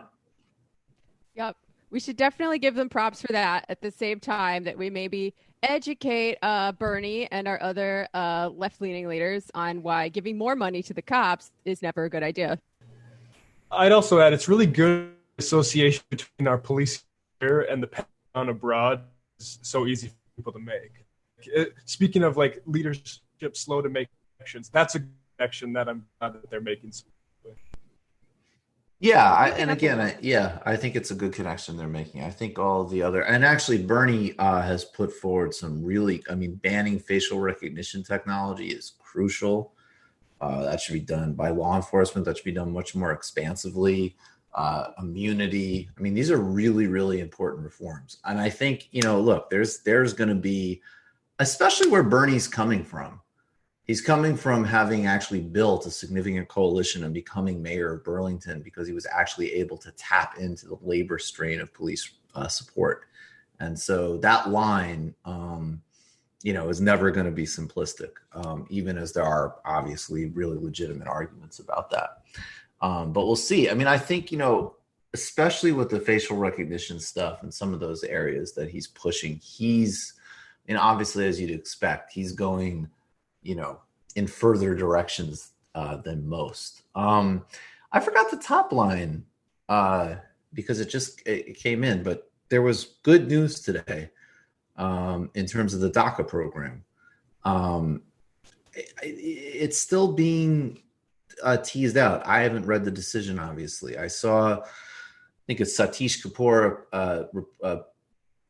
I think he's at CNN, maybe the New York Times, actually say that potentially this decision is not as definitive as we would want it to be in terms of protecting DACA. It's also, again, I think it's very interesting with some of these conservative majorities, like with Gorsuch. In this case, there was actually, a lot of corporate America was on the right side of this issue. They filed an amicus brief in support of DACA recipients. And Donald Trump is, of course, having a tantrum. I think the tweet was, does anybody get the feeling that the Supreme Court doesn't like me? So I don't know. I think some of them like you just fine. But this is a CNN report on the SCOTUS ruling that Trump cannot end the DACA program.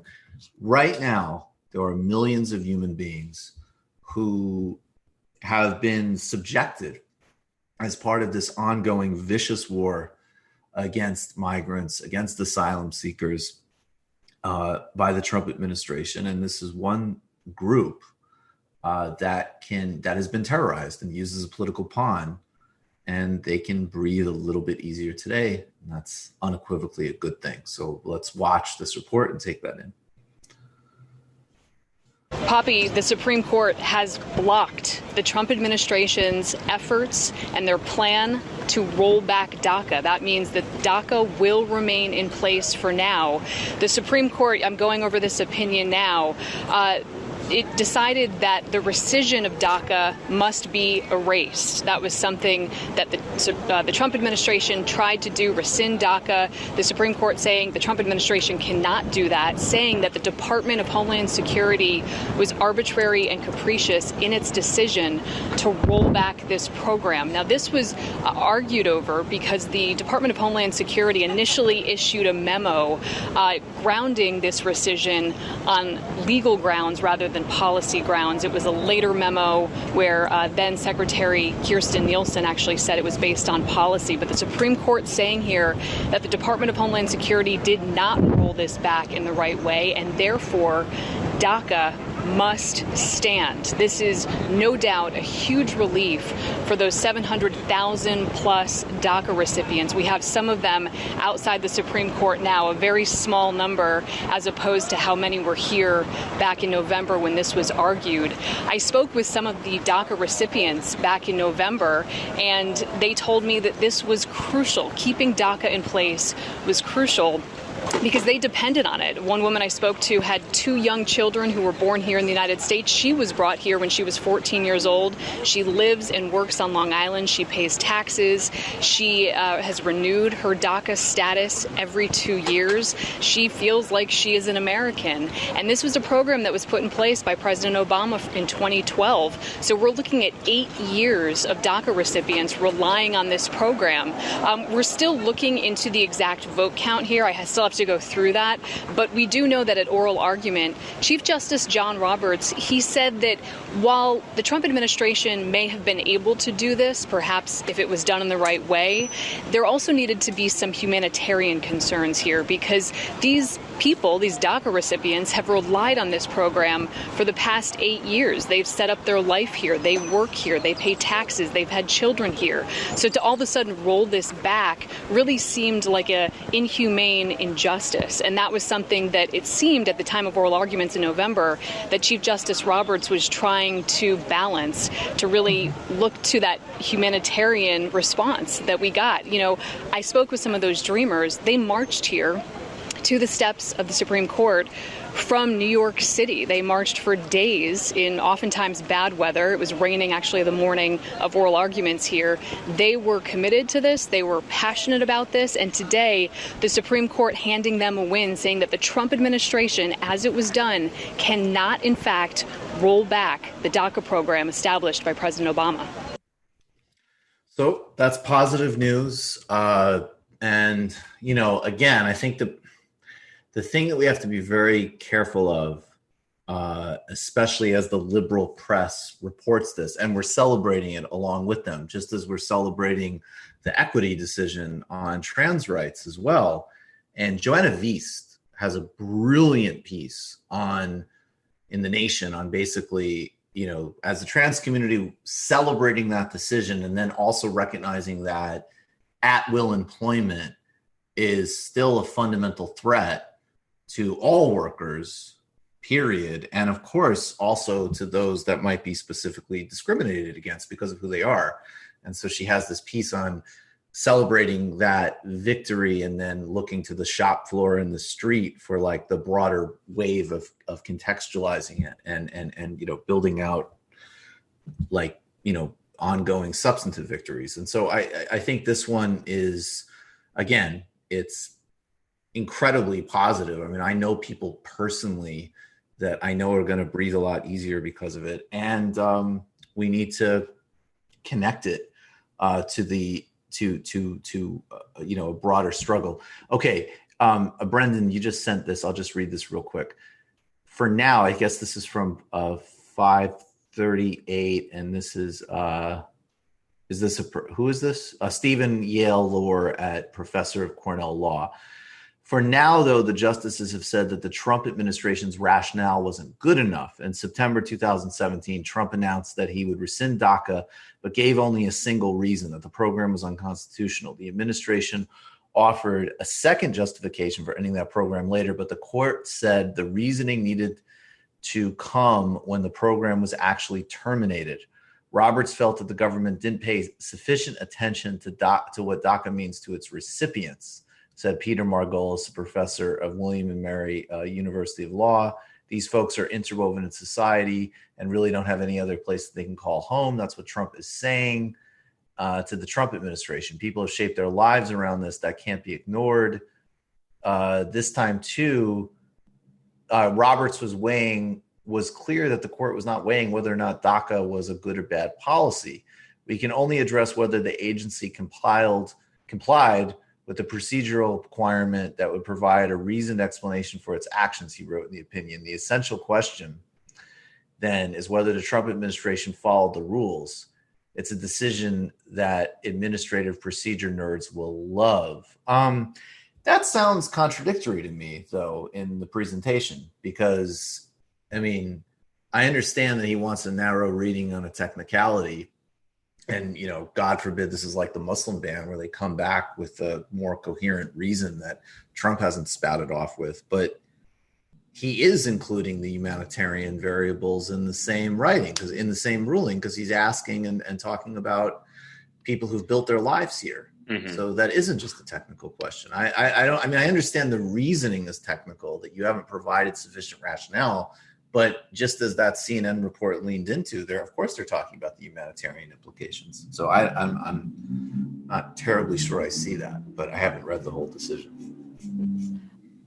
I just want to say I agree with you. This is really good. I actually met a guy when I was in Mexico who had to self-deport because he got a DUI and they revoked his DACA, and he did not even remember Mexico. So obviously, this is going to be really good for a whole bunch of people. At the same time, we do need to watch out for the kind of discourse that's created when people predicate rights on folks being maybe the most sympathetic possible group of immigrants, right? You heard it in the CNN report. These are hardworking, tax-paying, law-abiding, English-speaking people when, you know what?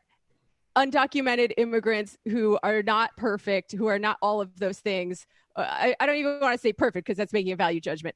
Everybody deserves a basic level of safety and security and to not be rounded up and deported violently. Absolutely. Absolutely. And, again, we keep seeing this of there's the obvious PR reasons for leaning into, the most sympathetic folks, but that really isn't the point, as you say. And even, things like DACA have always sort of reminded me of, like, again, other policies that obviously in the context of so much human suffering you support. Like when there was a while where, actually this is pre-Obamacare, but it's like, covering all children. That's the health plan that's on tap. Of course. If you're in Congress, whatever, you're going to vote for that. Cover all children, 100%.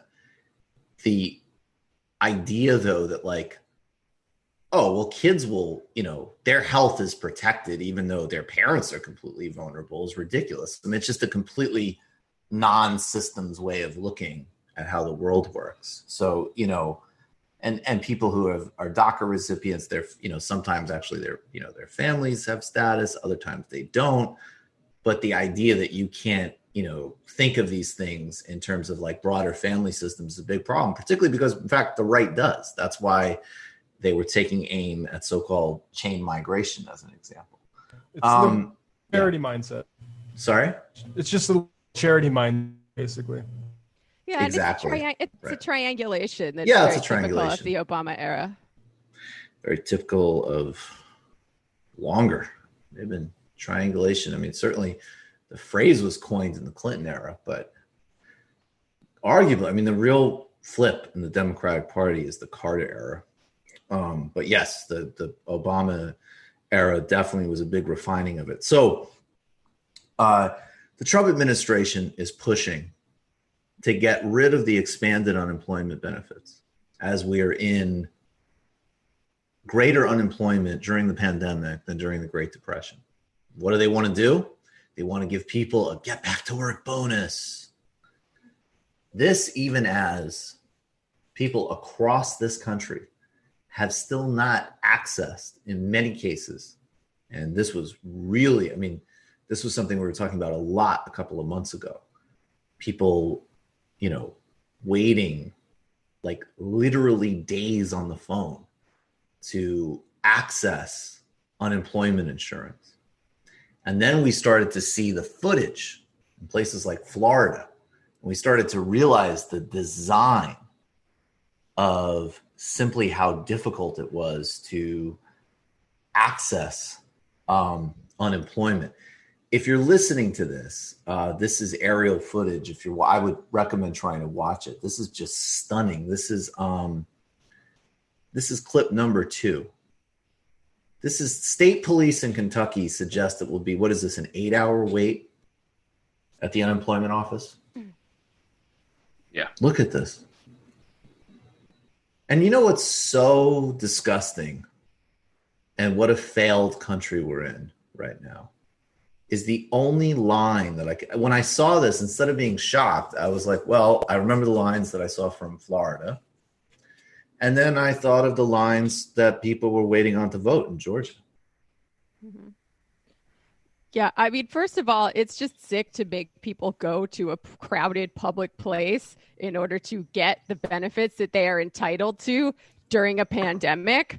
But what's even more disturbing is my first thought was, wow, at least they have the ability to wait in line and they'll know that eventually they'll get to talk to a person at the end of it. Because in New York, they have outsourced this kind of work to Google. And I have a friend who's been trying to get through this whole time. He's a bartender. He's out of work and he still has not been able to get his unemployment benefits. And he calls every single day. Like if there was an 8-hour line that he could wait in, you can bet that he'd be doing that right now. It's just obscene and quite intentional. It reminds me too of the clip we watched of the 20-something in Canada calling into a phone system, entering his, social security number, Canadian social security number, and automatically being enrolled. That made my jaw drop because it's all my friends have been talking about is just trying and all the different tips and tricks to try to get through to somebody. It's insane. And it doesn't have to be this way. It's definitely a choice. And they're trying to limit the rolls, and it's working. And I'm sure it's resulting in an undercount of how many people are actually unemployed as well. Absolutely. And let me just quote a little bit from this. This is just so twisted. This is CNBC. The Trump administration wants to replace a $600 unemployment benefit with a back to work bonus. Again, where are the jobs? There is a $4 trillion, maybe upwards, slush fund that Steve Mnuchin has, that he has said clearly and unequivocally that he is not going to be transparent about in any way, shape, or form. We know that the Fed is pumping money into Wall Street, into the financial system, into all the main areas of monopoly capital in this country. We know that there is a mass wave of unemployment, and we know that the independent business brick and mortar economy is in huge trouble. And that's going to implicate millions of jobs as well as local economies, right? And that when you force restaurants to reopen, but not at full seating capacity, you're just destroying them. You cannot run a profitable business that way. So that and all of that has absolutely been done to coerce labor back to work, to make sure that these benefits aren't paid out. It's a management decision, 100%. And now, like, here's the next wave. And this is actually such a great example of kind of like pseudo right-wing populist bullshit. The Trump administration wants to end enhanced unemployment benefits and replace them with a different policy, according to a senior aide. Federal coronavirus relief legislation enacted in March authorized jobless Americans to receive an extra $600 a week in unemployment benefits, thanks to Bernie Sanders. These payments are scheduled to end after July 31st, which may lead to a sharp decrease in cash flow for the roughly 30 million people currently receiving the benefit. The unemployment rate in April and May was higher than at any time since the Great Depression. The Trump administration, in line with many congressional Republicans, wants the $600 payments to end. The administration believes they provide a disincentive to find work or return to the job, according to Larry Kudlow, economics advisor. The president is looking for a reform measure that will provide some kind of bonus for returning to work, but will not be as large and will create an incentive to work. Now, I was just gonna say that the incentive will be payroll taxes that you will not be seeing as a worker. Right. You will not even get. They make it sound like, hey, you found a job where you're at massive risk of the coronavirus, maybe at a meatpacking plant, which New York City, of course, is the most hit in the country. There's one thing that you can correlate with a higher rate of infection than New York City, and that is basically if your region or area has a meatpacking plant. And, or prison, maybe. Or a prison, maybe. The CEO of Stonyfield, I think, not Stonyfield, the conglomerate that owns, among other things, Tyson Chicken, said, social distancing is for people at laptops. Wow. Yeah, absolutely. And the Trump administration is worked alongside the meatpacking industry to, fight against union efforts for the most basic of bare minimum attempts to not make workers ill at those places. And of course, there's a massively high corona rate. So maybe you get a job at one of these places because you've been terrorized off of even getting this little unemployment benefit when everybody should just be home getting, a couple of grand a month and no rent and everything else. So we can actually take care of the pandemic and take care of people, all of these, and payroll protection like Pramila Jayapal had put forward and like Denmark has implemented. But say you go and you get one of these high risk jobs. You're not going to just like immediately get a couple $100 in the mail. It's off your payroll tax, as Brendan points out. Yeah, they're trying to force people into taking jobs that they wouldn't otherwise take.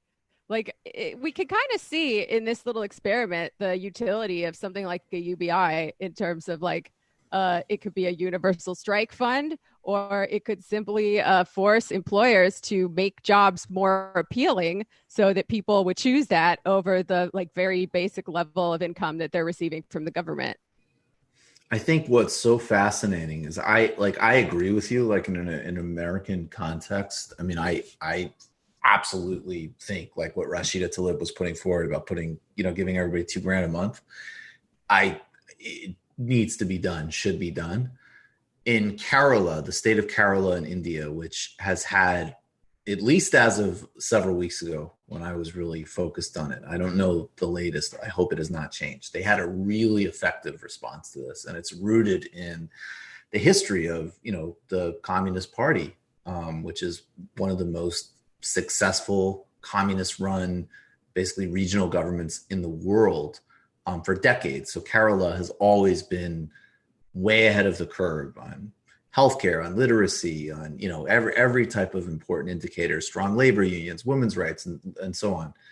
And they mobilized this huge social infrastructure to provide for people, to safely deliver meals, all of this stuff. And they did a great job with the virus. They even did, they even had this kind of interesting branding campaign, which I actually thought was worthwhile, where they were saying like, we're physically distanced, but we're socially connected. And, that sounds like ridiculous and embarrassing if like, I don't know, like Mark Cuban says it, but when you're actually implementing a serious community mobilization with that actually means something. And they didn't do a UBI because they actually were like, this could lead to price increases, and they didn't want to do it. And it could, but there's a context there for everybody to get what they need that, doesn't exist in most places in the United States, as an example. So like, I'm not, I'm still much more interested in like the universal job guarantee and things like that. And I think there's interesting debates about UBI, but like, you need to have a UBI in the United States during this. You absolutely need to do it. I mean, although, the paycheck protection would do a lot, but everybody needs to get a couple grand a month. And then you need, corresponding regulation around things like rent, so it doesn't get sucked up. Yeah. This is funny. Let's do funny Trump first before discussing Trump. Djene and I talked about the new John Bolton book. And again, yes, as Djene said, John Bolton is absolutely going to become a Morning Joe regular. It's going to be really disgusting. This guy is still just the most unrepentant, bloodthirsty warmonger imaginable, and a menace to planet Earth. And in some of these conflicts inside the Trump administration, Donald Trump was 100% right about John Bolton. Now, John Bolton has also taken meticulous notes and given people even more case studies about, shock of all shocks, what a completely avarice scumbag moron that Donald Trump is. I'm sorry to chuckle, but I don't know that we're breaking new ground here. Donald Trump's a dangerous, corrupt scumbag. No kidding. And also a lot of people around him can't stand him and have no respect for him. No kidding. Who could possibly have respect for Donald Trump? Be serious. But Donald Trump, this is what he is built for. And his greatest talent in life, as we've said a million times, is he's very good at dunking on people like John Bolton. And he had his opportunity. It was time to clap back on Sean Hannity. In terms of Bolton, he broke the law. He was a washed-up guy. I gave him a chance. He couldn't get Senate confirmed, so I gave him a non-Senate confirmed position where I could just put him there, see how he worked.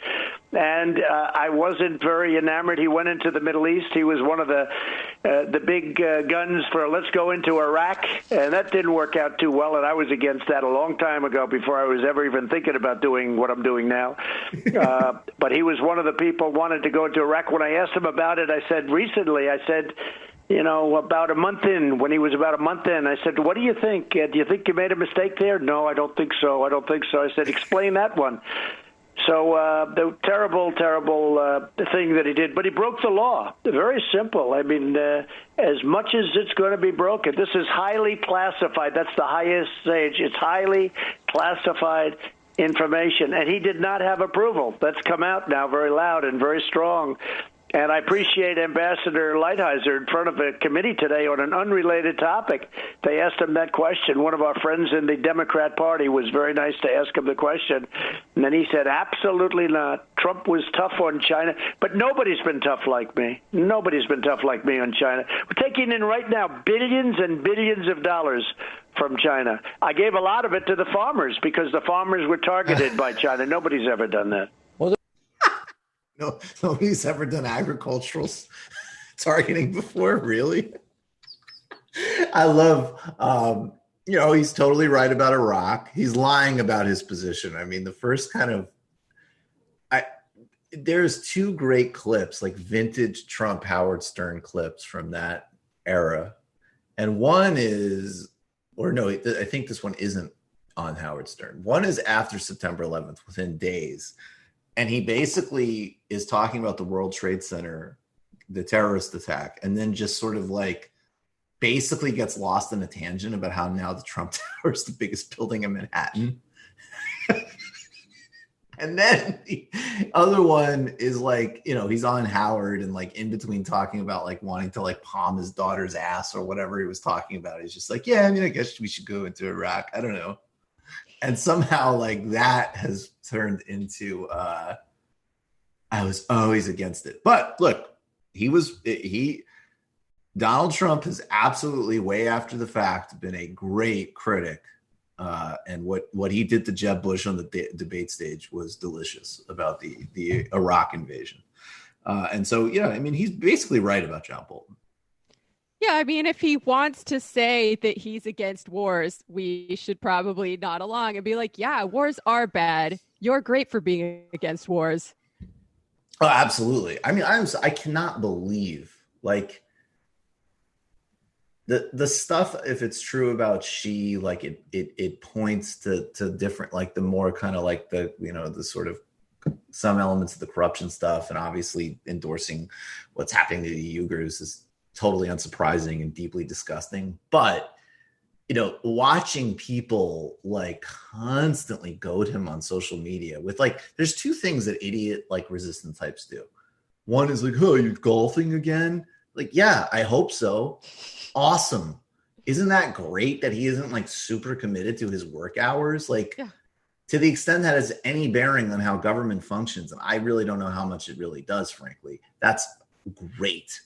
And secondly, like, oh, you know, you talk a big game, but you're a wuss because you don't want to, like, you know, have a war with North Korea. Shut the fuck up. Like, go and tell him, you know, like, man, that is so manly of you that you told John Bolton to shut the hell up. But I heard that Bill Barr and Mike Pompeo behind your back are calling you a pussy. That's very disrespectful. That's what you should say, you idiots. So they're trying to like goad him. I don't, that idea of trying to goad him is like actually genuinely disturbing and stupid. Well, no, like, they can't have it both ways. Is he a coward who won't do the neocon wars that you want him to? Or is he a dangerous, crazy person who shouldn't have access to the nuclear codes? You can only pick one. Absolutely. I mean, and even with Russia, like, you know, setting aside all of the Russiagate stuff and this and that, and definitely he absolutely relates to Putin in a very weird way. There's no doubt about it. I mean, and, you know, some people get really deep into the conspiracy mindset that, like, you know, well, Russia actually wants this. I don't think Russia I mean, Russia does want to get rid of some elements of the arms control system. There's no doubt about that. So there is a convergence there. But no, like, they didn't want, you know, renewed sanctions. They didn't want, you know, they have their own policy aims, which, you know, he has basically policy-wise followed a pretty neocon script. And I think that's primarily just because that's the default setting of Republican foreign policy. But I think, like, probably doesn't help. Like, you know, it's one thing to say you're corrupt, you're an asshole, stop embarrassing yourself in a meeting, bilateral meeting with any other head of state. But I think the whole, like, look at you, you're Putin's bitch. Maybe you can sell it maybe you can prove us wrong by introducing a, you know, lethal arms to Ukraine that Obama studiously avoided. I mean, it's just embarrassing. Now, this is Trump will do the disgusting.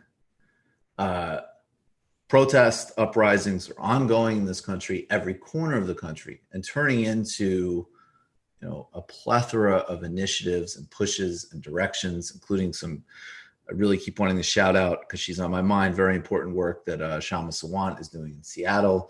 And first and foremost, activists on the ground across the country. Donald Trump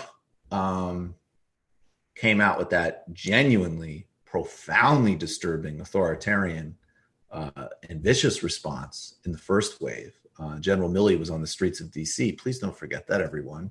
Peaceful demonstrators were tear gassed so this motherfucker could do a photo op. And then he did his toothless executive order. No chokeholds unless you think your life is in danger. And apparently cops always think their life is in danger. And now he's going to just spew some absolute nonsense and conspiracizing, speaking of the conversation earlier, about the protests with Sean Hannity. So all these protests have been going on for weeks, and talk about social distancing kind of went away almost completely from what I can tell. There were many people I saw that were not wearing masks, and even some of the politicians now that are critical of you having a rally in Oklahoma on Saturday. Now all of a sudden they're saying that it may not be safe. I understand temperatures are going to be taken. I understand people that go are signing a waiver. I understand that masks will be worn by people and even distributed. I think I read somewhere. Maybe you should change the name of the rally and call it a protest, and maybe they will say it's okay then. Yeah. Well, that's true. The protests, I mean, the protesters and anarchists and terrorists and looters and all of the people that were marching on various locations over the last couple of weeks, that's died down. They've lost some energy. That's good. But because many of them don't even know what they're protesting, frankly. But you look at that, and they were right on top of each other, large numbers, pretty large numbers, and they were right on top of each other. And nobody complained. When you look at fake CNN, it's total fake. It's a fake news operation.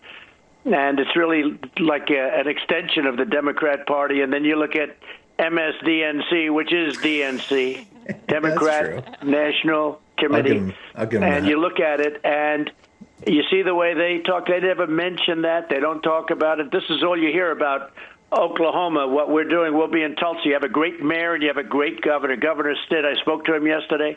They're so excited about it that you have no idea. And we have had so many signups. You know, there are lines of people now, and we won't be there for 3 days.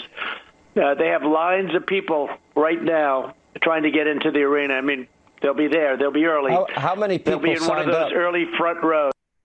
So I want to make 2 quick points. One, the governor has asked him not to go to the site of the white race riot and mass murder that took place in, I believe, 1921.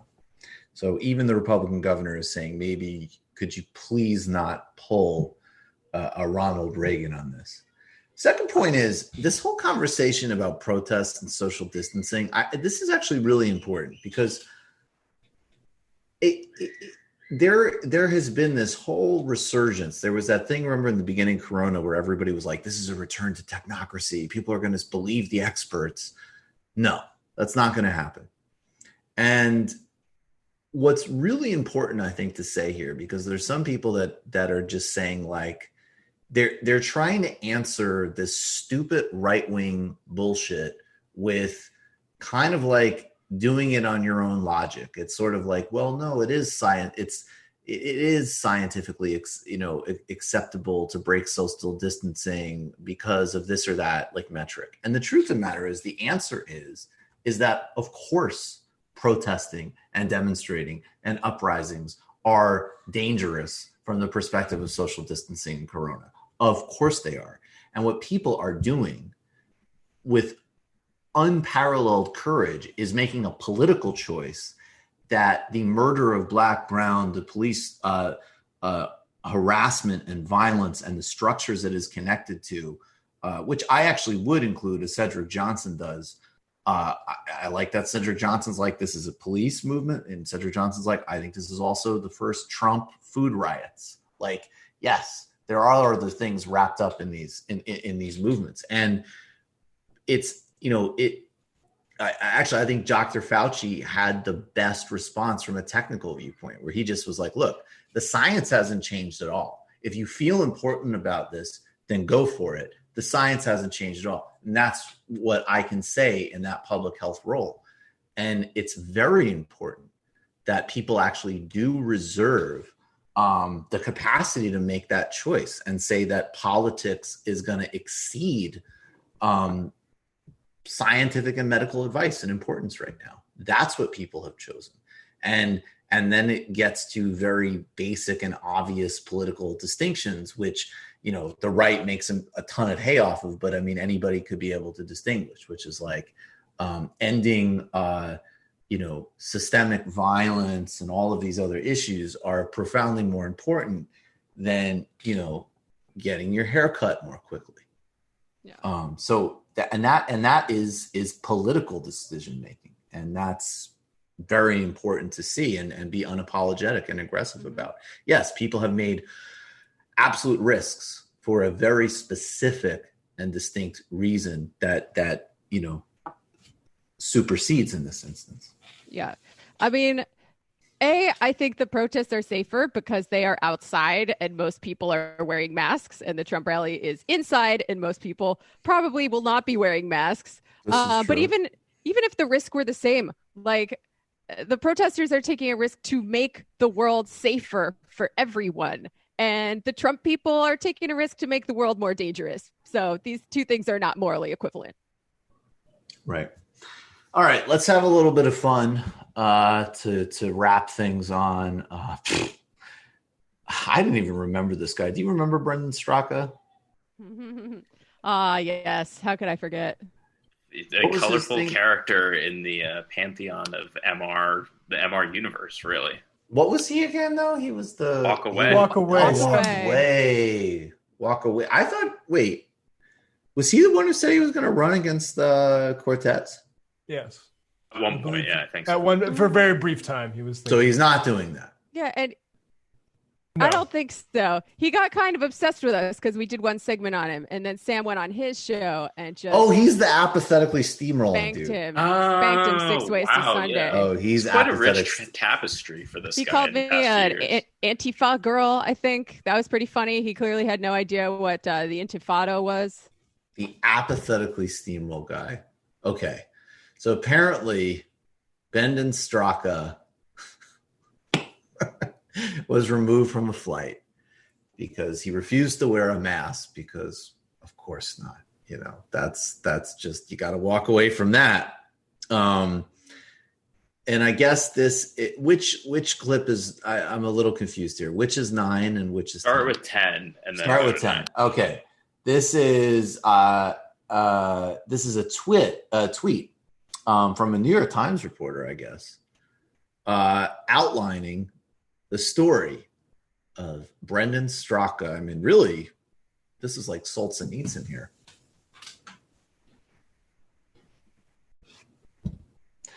Okay, this is, sorry. All right, this is Brendan Straka. Flight attendant, excuse me, sir. Do you have a condition that prevents you from wearing a mask? How polite flight attendants can be. They don't even just, me. This is Brendan Straka. Yes. Flight attendant, may I ask what that is? Me. Sanity. That's like a very, that is that kind of like weird Republican, like, what wasn't Crowder doing that, like, post a picture with a cigar? Like, it's that kind of like, sanity, ma'am. So, absolutely the word I'd associate with Brendan Straka. So Brendan Straka, sort of says this story. And then it just so happens that a New York Times reporter is on the same flight. It's pretty funny. Absolutely not how the interaction went. Not only did the guy hold up the entire flight, he's fabricating how the interaction went with the flight attendants for some Twitter likes. Okay. Yeah, no shit. God, I don't know who to believe. Yeah, wait, so when he says he held up the entire flight, does that mean like he was late getting it? Like, was he like running to the gate without his mask on? No, they wouldn't take off. It they wouldn't for take everyone off. to wear a mask, and he refused. And they couldn't take off because of it while they were negotiating with him. Honestly, it's just fucking amazing. Who cares? Like, even if you didn't think it mattered, you didn't buy it, you didn't think it, who cares? Like, you you like, put on the mask, fly, shut up. There's plenty of other opportunities to prove your bona fides. But, he he hasn't been talked about on the Majority Report for a long time. Yeah. Well, I guess he got his wish then. He accomplished what he set out to do with this whole little enterprise. And so the New York Times reporter, while everyone was waiting to get on with the flight, reported some of the interaction Okay, we have that? Yeah. Okay, I didn't see that. All right, let's play some of this. This is funny. I'm sure this is fun. Just for context's sake, there is another passenger who speaks here who seems to be like a Chinese national talking about like the importance of wearing a mask. That is not Brandon Straka, but who speaks And this first. is the guy with the mask that we're seeing here is the New York Times reporter. Yes. Okay. Why is he wearing a mask? That's tyranny. Yeah, exactly. Okay, yeah. Fake New York Times. Fake. Do you have a condition? I do. Oh, do you have paperwork? I have a question. So you don't want to wear a mask. I will not wear a mask neither. So I'm from China, okay? You are I take my mask too. If you want to take everyone's risk here. Do you have a medical certificate? Do you have a documentation from a doctor? Do you have a letter? You have other options available to you. There's corporate jets. There's corporate jets. You can take a corporate jet anywhere you want. You don't even have to go through security. You can get on, you can fly the jet. I'm not telling you that. I'm just telling you that you're holding up the whole airplane at this point. Sir, can you put it on or get off? Yeah, can you get off?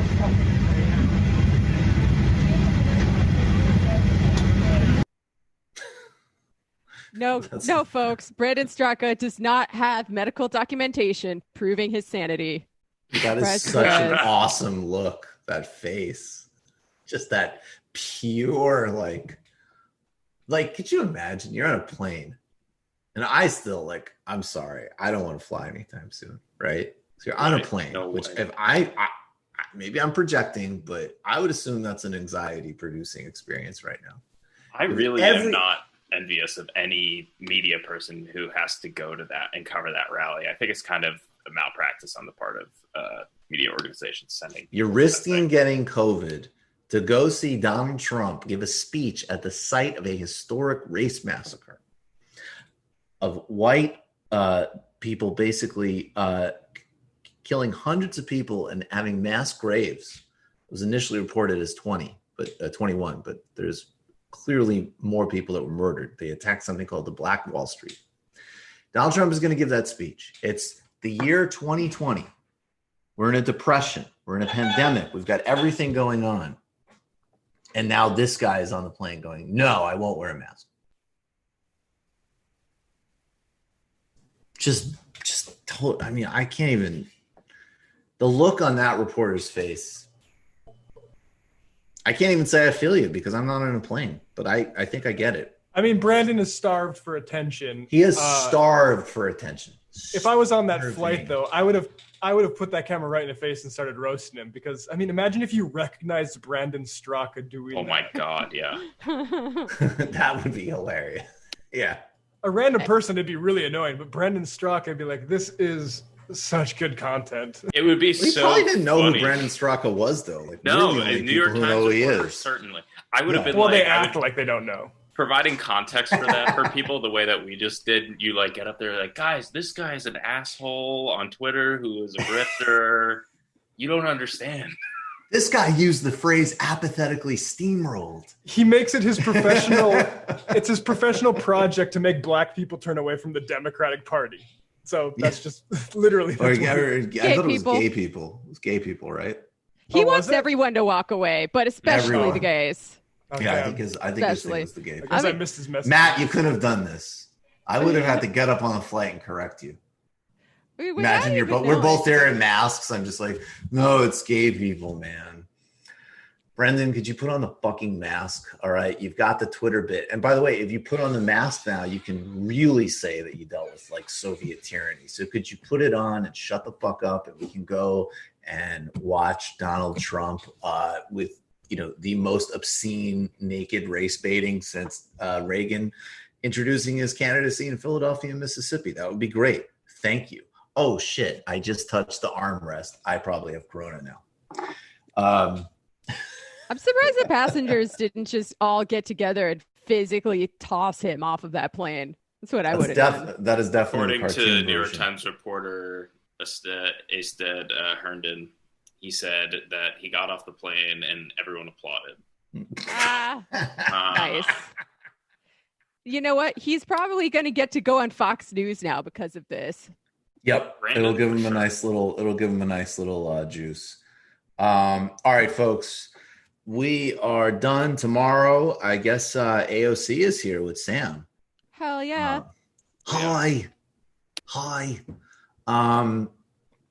And you can support this show. Of course, check out TNBS, Literary Hangover, Antifada, Nomiki Const, the Nomiki Show. We'll see you all soon, everybody. Stay safe. Thanks, guys. It might take all the strength I got to get to where I want, but I know somehow I'm gonna get there. I wasn't looking when I just got caught between the truth and the lie bar. But finding out won't make me feel any better. Yeah.